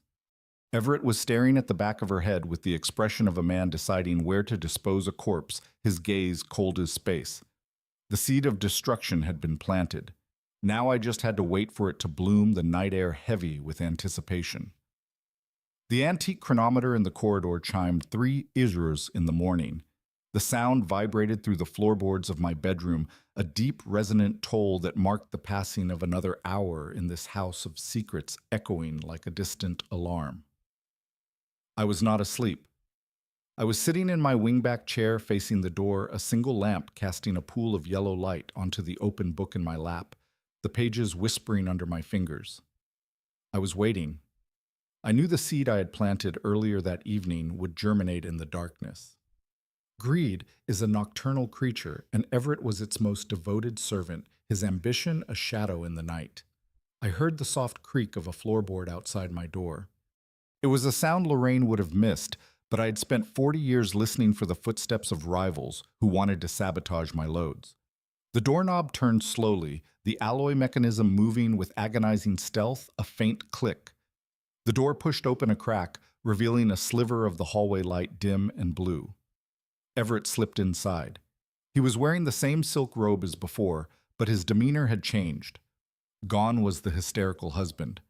Gone was the shrieking victim. In his place stood a man who had done the math and decided to cut his losses, his movements calculated. He closed the door behind him and leaned against it, his eyes scanning the room until they landed on me, piercing. He did not look ashamed to be caught creeping into his father-in-law's bedroom in the dead of night. He looked determined, resolute. "Harlan," he whispered. His voice was steady, devoid of the trembling fear he had displayed downstairs, smooth as silk. "We need to talk, just us, without Lorraine." I closed my book and placed it on the side table with a soft thud. I gestured to the chair opposite me. "I have been expecting you, Everett. Please sit down." He moved across the room like a cat, silent and predatory, his robe whispering. He sat on the edge of the chair, his hands clasped tightly in his lap, knuckles white. He looked at me with a strange intensity, searching my face for weakness, probing. "Lorraine is useless." He began without preamble, his words direct.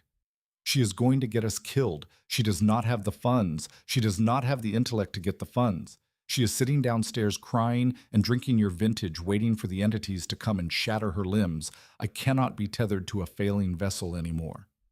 I regarded him coolly, my expression neutral. "You are her husband, Everett. You promised to stay for better or for worse. It seems we have arrived at the worse." The words laced with irony. He scoffed, a harsh sound in the quiet room. "I married a woman with potential. I married a woman who told me she was going to inherit a fortune. I did not sign up for credit predators and insolvency. I am young Harlan. I have my whole life ahead of me. I cannot let her mistakes drag me down." He leaned forward, his eyes gleaming with avarice hungry. "You said there is a trust repository, $3 million. You said the condition is $100,000 in liquid assets." I nodded. "That is what the document says, confirming." "I can get the funds." He said the words tumbling out in a rush, eager. "My parents have a liquidity reserve. If I tell them I am leaving Lorraine, if I tell them she has been abusive and speculating away our future, they will give me the funds to restart. They despise her anyway. They have been waiting for me to leave her for years." I leaned back, steepling my fingers thoughtful. So you have a plan to save yourself. Why are you telling me this? Why not just take the funds and flee? Because I want the trust. He hissed, his voice low and intense. I want the $3 million. If I divorce Lorraine, I get nothing. But if I help you protect the estate from her, maybe we can come to an arrangement. I raised an eyebrow. An arrangement? Yes. I know you hate her right now. I know you are disgusted by what she did in Boise. She abandoned you. She left you to die. She does not deserve your funds. But I can help you punish her. I can testify. I can tell the enforcers everything about the credit predators. I can tell them about the fraud she committed with your accounts. I can put her away for a long time. He paused, letting the offer hang in the air like a dangling incentive. He was offering me my adopted daughter's head on a platter in exchange for a payout cold calculation. And in return, I asked, in return, when the trust unlocks, we split it. You keep half. I take half. $1.5 million. It is enough for me to vanish and start a new life in the Atlantic Isles. You get rid of a parasitic daughter, you keep your abode, and you keep half the fortune. It is a win-win. I looked at him, marveling at the sheer coldness of his soul, a void. He had moved from attempted murder to betrayal in less than 13 hours. He was willing to send his wife to prison to secure a payday. His eyes unblinking. It is an interesting proposal, I said slowly, but there is a problem, Everett. Trust. You tried to poison me this morning. You bought vermin eradicator. Why should I believe you won't take the funds and then try to kill me again?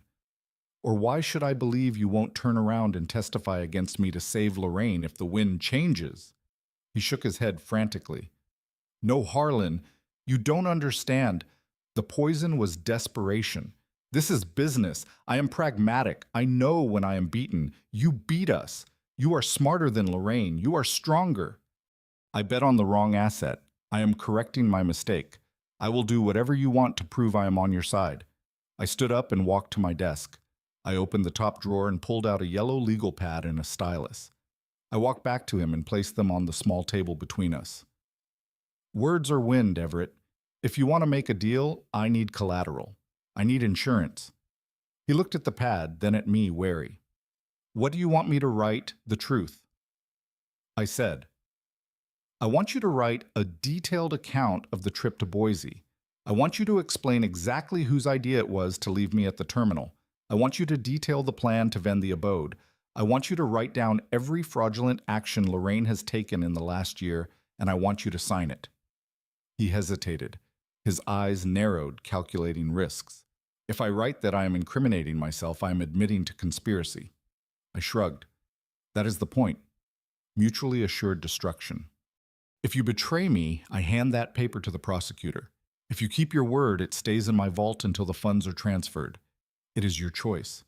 You can walk out of here and wait for the credit predators to come for Lorraine, knowing you are next in line, or you can sign the paper and walk away a millionaire. He stared at the blank yellow page. I could see the gears turning his mind, weighing the risk of incarceration against the certainty of poverty and violence. Greed was winning. It always wins with people like him, inevitable. He reached out and picked up the stylus. His hand was trembling slightly, not from fear, but from adrenaline, excited. If I do this, he said, his voice low, you promise half the trust. I looked him in the eye. I promise that you will get exactly what you deserve. He interpreted that as an agreement, nodding. He activated the stylus and began to write. The scratching sound of the point against the paper filled the room, rhythmic. I watched him. He wrote furiously, spilling his secrets onto the page. He detailed the conversation where Lorraine suggested the trip. He described how they tricked me with the authorization proxy. He wrote about the moment they walked away from me at the gate. He threw Lorraine to the wolves with every sentence, painting himself as a reluctant accomplice forced into action by a domineering wife. It was a lie of omission. Of course, I knew he was the mastermind, but for my purposes, his confession was gold-damning. He wrote for 25 minutes. He filled 5 pages. When he was done, he signed his name at the bottom with a flourish. He dated it. He put the stylus down and handed me the pad. There, he said, his chest heaving slightly. It is all there, every dirty secret. Now we are partners. I took the pad. I read through it quickly. It was perfect. It was a detailed signed confession that corroborated every piece of evidence I had gathered. It was a death warrant for their freedom ironclad. I folded the pad and placed it in the pocket of my robe. I looked at him. A smile touched my lips. It was the smile of a general who had just watched the enemy army surrender without firing a shot, victorious. "Thank you, Everett," I said. "You have been very helpful. You should go get some sleep. Tomorrow is going to be a very busy day. We have a lot of arrangements to make." He stood up, looking relieved, almost giddy, his posture relaxing. He smoothed his robe. "Thank you, Harlan. You won't regret this. We are going to be a great team." He turned and walked to the door. He paused with his hand on the knob and looked back. "Do not tell Lorraine," he whispered. "Not until we have the funds." "I won't tell her a thing," I assured him. He slipped out into the hallway, closing the door softly behind him. I listened to his footsteps fade away, receding. I took the pad out of my pocket and looked at it again. I walked to my desk and locked it in the portable vault I kept there. Partners. The word tasted like ash bitter. He thought he had bought his freedom. He thought he had outsmarted the devil. He had no idea that he had just signed his own confession. He had given me the final weapon I needed to destroy them both. The trap was sprung. The cage door was closed, and tomorrow I would turn the key, the night settling like a shroud. The gathering in my den had the tension of a tribunal before a verdict, the air thick with unspoken accusations. I had arranged the seating with strategic precision. On the velvet settee sat Everett's parents, Reginald and Constance. They were old money traditionalists who wore their wealth like armor, their expressions stern. They looked uncomfortable sitting in my home, their eyes darting around, judging the furniture, judging the neighborhood, and most of all, judging me. To them, I was just the Hispanic father-in-law their son had unfortunately acquired along with a disappointing wife and inconvenience. Next to them sat Everett. He was vibrating with anticipation, his leg bouncing slightly. He clutched his purse tight, his knuckles white. He believed this was the moment of his liberation. He thought we were here to interface the forms that would unlock the trust repository and give him the millions he had bargained for, his eyes gleaming. Across from them sat Lorraine. She looked like a woman walking to the gallows, pale and drawn. She had dark circles under her eyes. She was sweating beads forming on her brow. She kept checking her chronometer, terrified that the credit predators would arrive before the funds did her fear palpable. And in the corner sat Ms. Thorne, my legal advisor. She was a woman of few words and sharp suits. She had the documents spread out on the coffee table, holographic displays flickering. I stood by the fireplace. I commanded the room not with volume, but with silence, my presence an anchor. I waited until everyone was settled, until the discomfort was palpable, the clock ticking audibly. Reginald cleared his throat. He looked at his chronometer. "We are busy people, Harlan," he said, his tone dismissive. "Everett said this was an emergency regarding family finances. Can we proceed? We have a symposium at the club at 2:00. I looked at him. I saw where Everett got his arrogance. It was genetic, inherited. "We will proceed." "Reginald," I said, my voice steady, "we are here to discuss the future of your son and my adopted daughter, and we are here to discuss an inheritance." Lorraine perked up. She leaned forward, her eyes desperate, hungry. "Is it the trust, Dad? Did you find a way to unlock it?" I nodded slowly. "I did. But before we interface anything, we need to establish the truth of the situation. We need to understand exactly how we got here." Everett smiled. It was a small conspiratorial smile directed at me. He thought I was about to expose Lorraine's debts and cut her out, leaving him as the beneficiary. He thought we were partners allied. "Ms. Thorne." I said, "Please read the statement." Ms. Thorne picked up the yellow legal pad I had given her. It was the confession Everett had written the night before. She adjusted her visors. She began to read. Her voice was dry and professional, which made the words even more damning cutting. "I, Everett Whitaker, hereby admit to conspiring with my wife, Lorraine Whitaker, to abandon Harlan Whitaker at Boise Air Terminal in Idaho on December 5th. The purpose of this abandonment was to facilitate the unauthorized sale of his primary residence in Boise." The room went dead silent.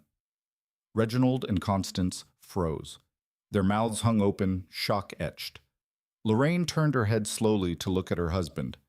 Everett's smile vanished. His skin turned the color of ash, paling. He stood up at his chair, scraping loudly against the floor, harsh. "Wait," he stammered. "That was private. You said that was for insurance." Ms. Thorne continued reading, ignoring him relentless. "We plan to use a fraudulent authorization proxy to list the property. We believe that Mr. Whitaker would be detained by Idaho authorities or succumb to his heart condition due to lack of medication, which we deliberately removed from his bag." Reginald stood up. His face was purple, flushed. "Everett, is this true?" he demanded. "Did you write this?" Everett looked around the room like a trapped animal cornered. He looked at me. His eyes filled with betrayal, wide. "You promised," he screamed. "You said if I wrote it down we would split the funds. You said we were partners." Ms. Thorne read the final paragraph. "Furthermore, I admit that Lorraine Whitaker has engaged in identity theft and account fraud using her father's repositories to pay speculation debts. I'm providing this testimony in exchange for financial consideration and immunity from prosecution." That was the spark. Lorraine snapped. The pressure of the credit predators, the fear of death, and now the absolute betrayal by her husband broke her mind, shattering. She lunged across the coffee table. She did not care about his parents. She did not care about the advisor. She grabbed Everett by the throat and tackled him onto the settee. "You traitor," she screamed, spitting in his face. "You were the one who said to leave him. It was your idea. You said he was a useless old man." Reginald and Constance screamed.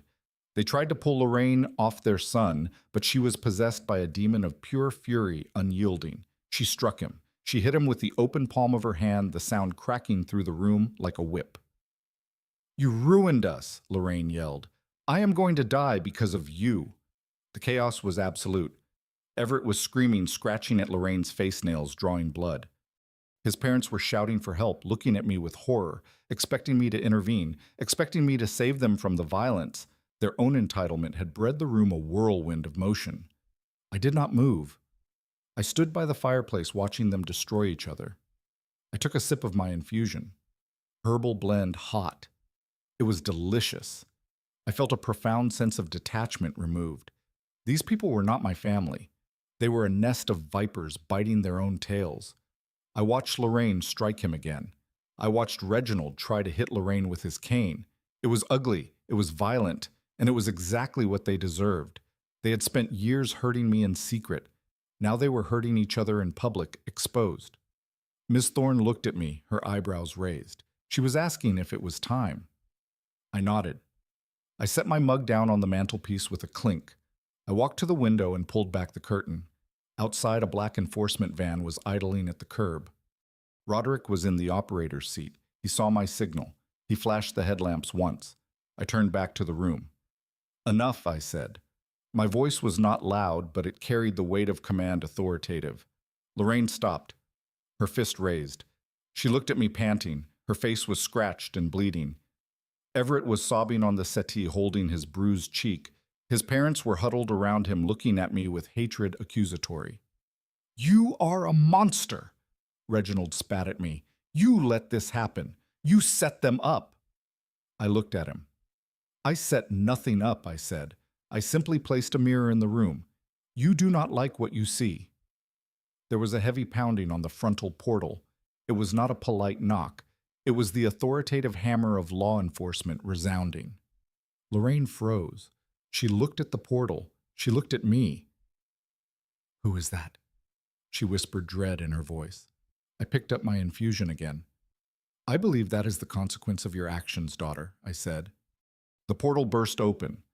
Roderick had disengaged it from the outside. 8 enforcement officers in tactical gear stormed into the corridor. They did not ask questions. They had the warrants. They had the evidence. They had the confession. Enforcement. "Everyone on the ground," a sergeant shouted, leveling his stun baton at Lorraine. Lorraine raised her hand slowly, her eyes filling with tears, pleading. She looked at me one last time. She looked for the father who used to catch her when she fell. She looked for the man who had bailed her out of every mistake she had ever made. She did not find that man. She found Harlan Whitaker. And Harlan Whitaker was done making deals. Officers, I said, pointing at the group on the settee. The woman is Lorraine Whitaker. She is wanted for fraud and financial crimes. The man is Everett Whitaker. He is wanted for conspiracy to commit murder and elder abuse. And here is the written confession signed and dated. I handed the yellow pad to the sergeant. He glanced at it and nodded. He motioned to his team. They moved in. They grabbed Lorraine and forced her to the floor. They grabbed Everett, who was screaming that he had immunity, that he had a deal.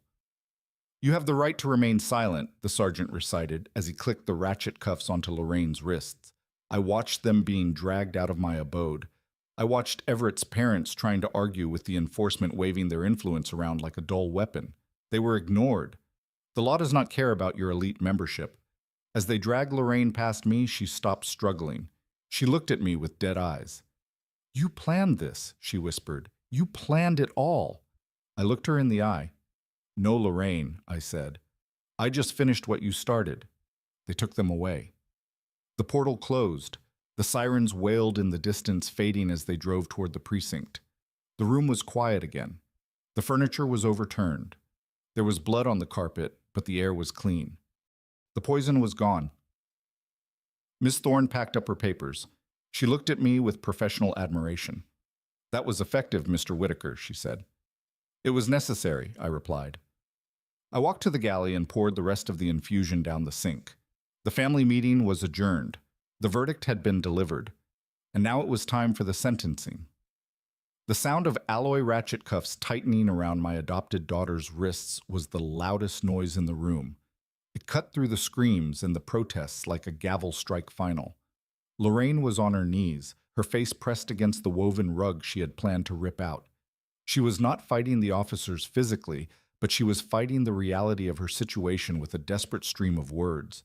She babbled about misunderstandings and family disputes. She tried to tell the sergeant that this was a civil matter, but the sergeant was not listening. He was reading Lorraine her rights with a monotone efficiency that signaled the end of the road. You are under arrest for account fraud, identity theft, and conspiracy to commit financial crimes. The officer stated, We also have a warrant regarding your involvement with illegal lending operations and data laundering. Lorraine looked up at me. Her eyes were wide and wet with terror. Dad, tell them, she pleaded. Tell them I am your adopted daughter. Tell them this is a mistake. You cannot let them take me. The credit predators will find me in detention. They will eliminate me in holding. I looked down at her. I did not see my adopted daughter.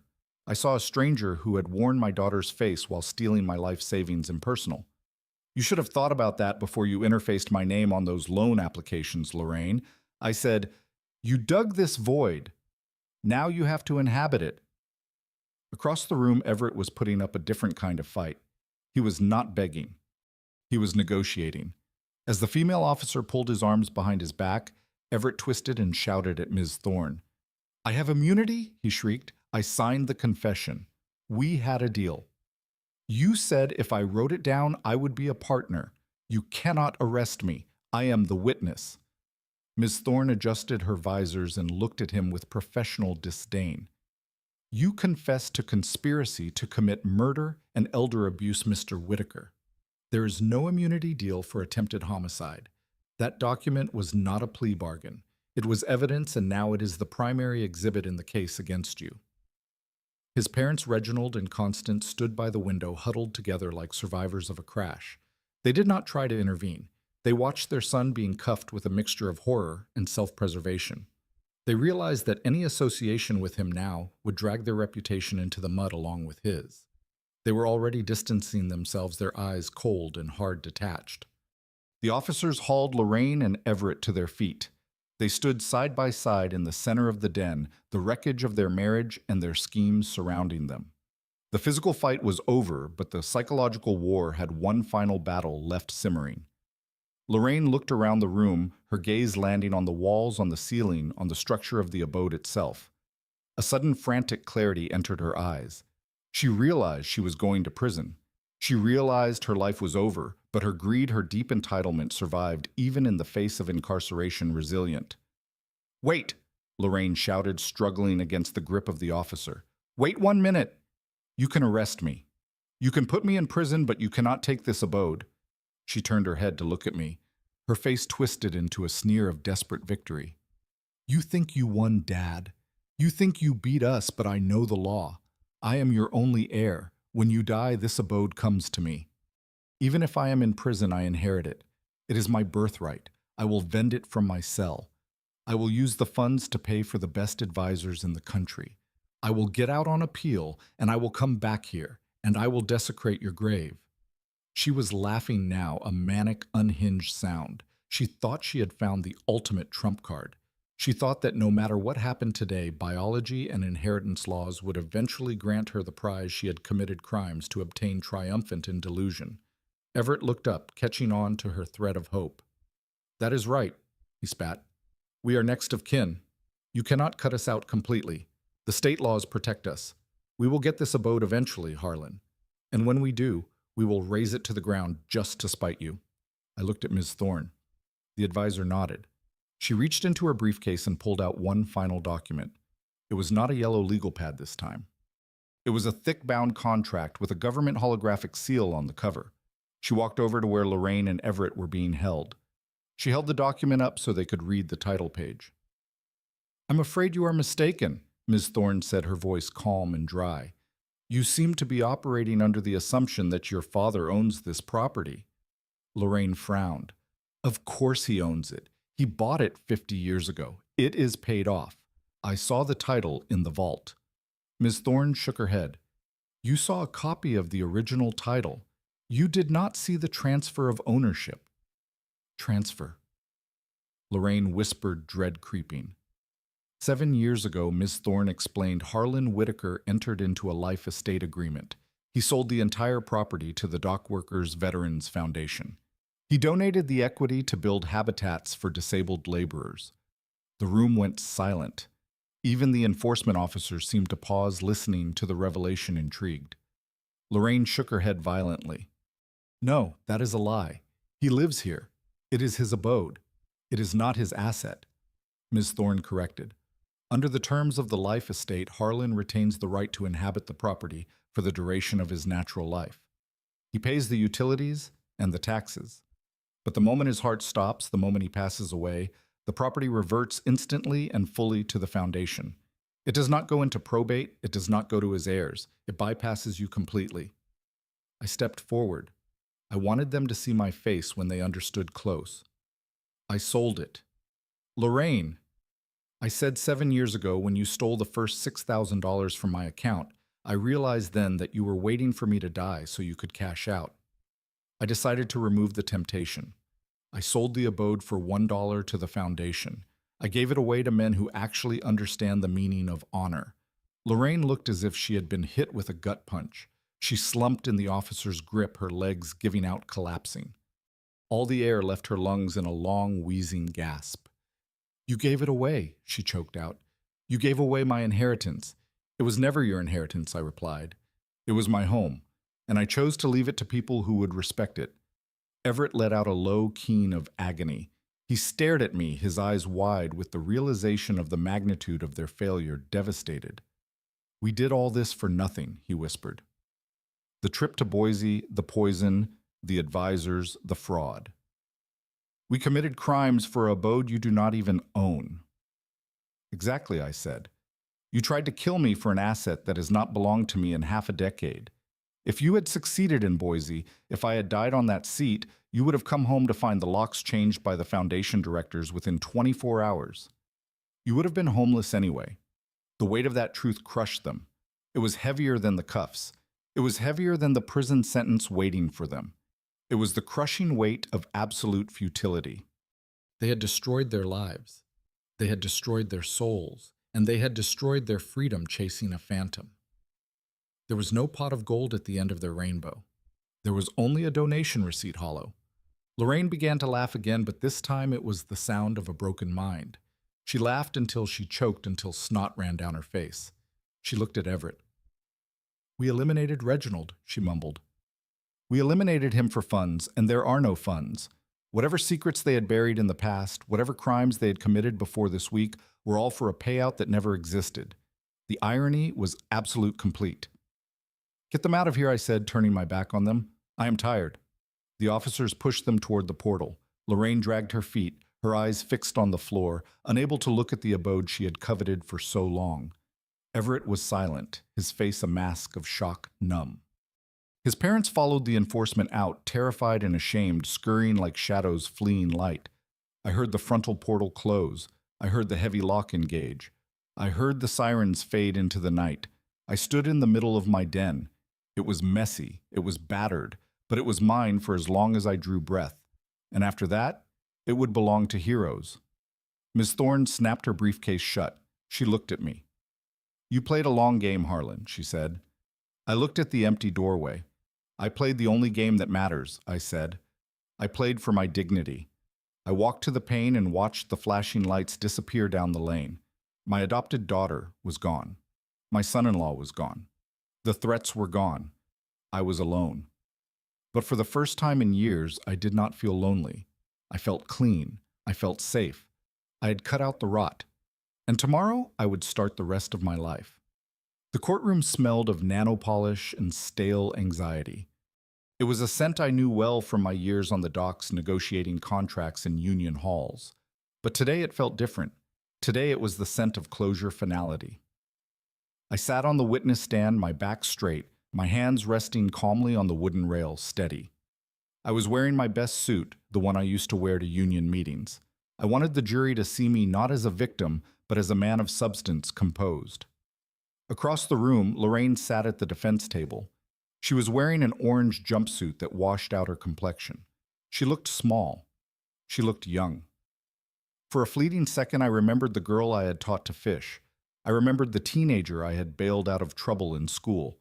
I remembered the adopted daughter I had loved. But then I looked at her eyes. They were shifting nervously, scanning the room for an exit that did not exist evasive. They were the eyes of the woman who had left me at an airport gate with nothing but a nutrient vial and a death sentence. The memory of the cold vinyl bench in Boise washed over me, hardening my heart into stone, unyielding. The prosecutor asked me to recount the events of December 5th. I did so with clinical precision. I described the trip. I described the theft of my medication. I described the note Everett had left in my bag. The jury listened in silence. I saw a woman in the front row wipe a tear from her eye. I saw a man in the back shake his head in disgust, reactions rippling. The defense advisor tried to paint me as a vindictive father, punishing a daughter for a financial mistake. He asked if I had set a trap with the trust repository. I looked him dead in the eye. I did not set a trap. I replied, my voice projecting to the back of the room. I offered a lifeline. My adopted daughter chose to use it as a noose. I turned my gaze to Lorraine. She tried to meet my eyes. She tried to summon a look of remorse, hoping to spark that old paternal instinct to protect her pleading. I gave her nothing. No anger, no sadness, no pity. I looked at her with the same cold detachment I would use to inspect a broken hoist. She flinched. She realized in that moment that the well had run dry. She realized that Harlan Whitaker, the father, was gone, and only Harlan Whitaker, the witness, remained impartial. The sentencing hearing took place 2 weeks later. The judge was a stern woman with silver hair and a reputation for harsh sentences in cases of elder abuse. She had read the reports. She had heard the recordings. She had seen the confession Everett wrote. She looked at the two defendants standing before her with undisguised contempt severe, Lorraine Whitaker and Everett Whitaker. She began, her voice echoing through the silent courtroom. You stand convicted of conspiracy to commit murder, elder abuse account fraud, and identity theft. Your actions were not impulsive. They were calculated, cold, and cruel. You attempted to discard a human life for financial gain. You treated a father like an expired asset. Lorraine was trembling. She gripped the edge of the table, her knuckles white. Everett stood rigid, his face a mask of porcelain fragility that fooled no one cracking. The judge continued. Perhaps the most tragic aspect of this case is the futility of your crimes. You destroyed your lives and the life of your family for an inheritance that did not exist. You committed evil for an abode that was already owned by a foundation. Greed did not just corrupt you, it made you fools. She banged her gavel. I sentence you both to 20 years in a federal correctional facility without the possibility of parole for the first 15 years. The scream that tore from Everett's throat was primal. He did not look at the judge. He turned on Lorraine. He lunged at her, his manicured nails aiming for her eyes. "You did this," he shrieked. "You and your stupid speculation debts. You dragged me into this. I could have divorced you. I could have been free. You ruined my life." The bailiffs moved in instantly. They grabbed Everett, dragging him away from Lorraine. He kicked and screamed, cursing her, cursing me, cursing the world, his rage unbound. Lorraine did not fight back. She stood there taking his abuse, her head hanging low. She looked completely broken, defeated. The partnership of greed had dissolved into violence and hatred. They were being dragged away to separate facilities to live separate miseries, blaming each other for eternity, eternal. I watched them go. I did not feel triumph. I felt a heavy, quiet relief. The cancer had been cut out, excised. 1 month later, I drove to the state penitentiary. It was a gray concrete fortress surrounded by energy barriers. It was a place where hope went to die sterile. I sat in the visiting room on a metal stool, waiting. I needed to do this one last time. I needed to close the door firmly and lock it final. Lorraine walked in. She looked thinner. Her head was shaved. She sat down on the other side of the thick, transparent partition. She picked up the black receiver. I picked up mine. "Hi, Dad," she whispered. Her voice was rough, strained. "Hello, Lorraine," I said. Tears welled up in her eyes. "Dad, I am so sorry. I know I erred. I know I deserve this, but it is hard in here. I am scared. Please, can you deposit some funds in my commissary account?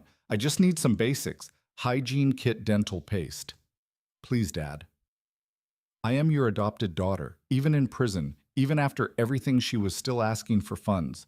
She was still the leech looking for a vein. She had learned nothing unchanged. I looked at her through the scratched partition. I leaned forward. I did not come here to give you funds, Lorraine. I came here to tell you something so you would never have to wonder. She sniffled, wiping her nose with the back of her hand. What? She asked, hopeful. I forgive the girl I raised, I said, my voice steady. I forgive the child who scraped her knee and cried for her mother. But that child is dead. You killed her the day you left me in Boise. The woman sitting in front of me is a stranger. She is a criminal, and I do not have a criminal for a daughter. Lorraine's face crumpled. Dad, please don't say that. I am not your father anymore, I said. I am just the man who survived you. Do not write to me. Do not call me. If you send letters, I will delete them. You wanted my abode, Lorraine. Now you have the abode. It has barriers on the windows and guards at the portal. It is exactly what you earned. I hung up the receiver. I did not wait for her to respond. I stood up and walked toward the exit. I could hear her tapping on the partition behind me, shouting muffled words, but I did not turn around. I walked out of the prison into the bright sunlight. The air tasted sweet, fresh. I got into my vehicle and drove away, leaving the past in the rear view where it belonged, receding. The Gulf of Mexico is different from the Pacific. It moves with a deeper rhythm, a slower pulse that seems to measure time, not in minutes, but in lifetimes vast. I sit on the terrace of my villa in the Texan coast, watching the sun dip below the horizon, turning the water into a sheet of molten silver shimmering. The air smells of salt and grilled snapper, a far cry from the pine fumes of Boise. It has been 1 year since I walked out of that prison. 1 year since I sold the remaining furnishings, packed 3 suitcases, and left the United States behind, departed. My life here is simple. I wake up when the sun hits my window. I walk to the local market to buy fresh tamales and fruit. I speak Spanish with the fishers, a language I picked up during a project in the Gulf 40 years ago, and dust it off with surprising ease. They know me as Mr. Harlan, the quiet retiree who tips well and plays a fierce game of dominoes. They do not know about the adopted daughter who tried to kill me. They do not know about the abode that was a trap. Here I am, just a man enjoying the sunset of his life, unburdened. I picked up the glass of local tequila from the table. The condensation was cool against my fingers, refreshing. I took a sip, letting the crisp flavor wash away the dust of the afternoon. The villa is modest but beautiful. White stucco walls, terracotta tiles, a garden full of bougainvillea and citrus. It is everything I ever wanted, and everything Lorraine tried to steal. The irony is not lost on me. She wanted a quick fortune to live a life of leisure. Instead, her greed bought her a cage while my patience bought me paradise earned. The sound of footsteps on the gravel path interrupted my thoughts. It was the courier, a cheerful young man named Javier. He waved a white envelope in the air. "Mail for you, Mr. Harlan," he called out, "from the mainland." I thanked him and took the letter. I recognized the return address immediately. It was stamped with the seal of the federal penitentiary. The handwriting was jagged, desperate. It was Lorraine. I sat back down in my chair. I did not open it immediately. I held it up to the dying light. I could feel the weight of her pleading through the paper. She was likely asking for funds again. Or perhaps she was trying to apologize, spinning new lies to manipulate an old man she thought might have softened with time and distance. She did not know that the Gulf of Mexico is wide, but not wide enough to make me forget the feeling of that cold vinyl bench in Boise. I did not need to read it to know what it said. It would be a litany of complaints. The rations are bad. The wardens are mean. I am isolated. It was the song of a woman who still believed the world owed her something. She was still trying to extract value from me, even from behind bars. She was a ghost haunting the abode I had already incinerated.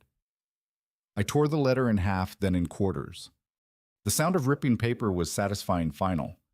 I stood up and walked to the edge of the terrace. The wind was picking up, blowing in from the sea salty. I opened my hand and let the pieces of paper fall.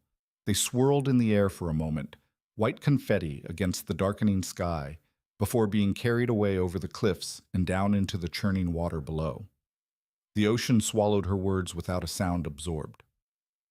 Roderick walked onto the terrace, carrying a tray of ceviche and fruit. He had joined me 8 months ago. He had sold his repair bay in Idaho and retired. We were two old dock workers, living out our days in peace, watching each other's backs vigilant. He saw me standing at the rail looking down at the water. He saw the empty space in my hand where the letter had been. He did not ask. He knew. "Trash day," Roderick asked, setting the tray down. I turned to him and smiled. It was a genuine smile, free of the bitterness that had poisoned me for so long, liberated. "Yes," I said, "just taking out the last of the garbage." Roderick poured himself a glass of tequila. He raised it in a toast. "To retirement," he said. I clinked my glass against his. "To freedom," I corrected. I looked out at the horizon one last time. The sun was gone now, leaving behind a violet bruise on the sky. The first stars were beginning to appear, twinkling. I thought about Matilda. I thought about the life we had built. I thought about the adopted daughter we had tried to raise. I felt a pang of sadness for the girl who died, but no pity for the woman who remained. I had learned the hardest lesson a parent can learn. You cannot save someone who is determined to drown. You can only save yourself. I took a deep breath of the salty air. I was 90 years old. I was alone in a foreign coast. I had no family left, and I had never been happier, content. I turned my back on the ocean and sat down with my friend. The night was warm. The tequila was good. And for the first time in my life, I belonged entirely to myself. We spend decades building safety nets for the people we love, often forgetting to weave one for ourselves. My journey is a stark reminder that adoption does not guarantee loyalty, and sacrifice does not guarantee gratitude. The hardest truth I ever faced was not that my adopted daughter abandoned me, but that I had to abandon her to save my own soul. True peace comes only when we stop feeding the parasites in our lives, even if they share our last name. It is never too late to reclaim your dignity, rewrite your ending, and finally become the protagonist of your own life. If my story resonated with you, please hit the like button and subscribe to the channel for more tales of justice and redemption. Let me know in the comments.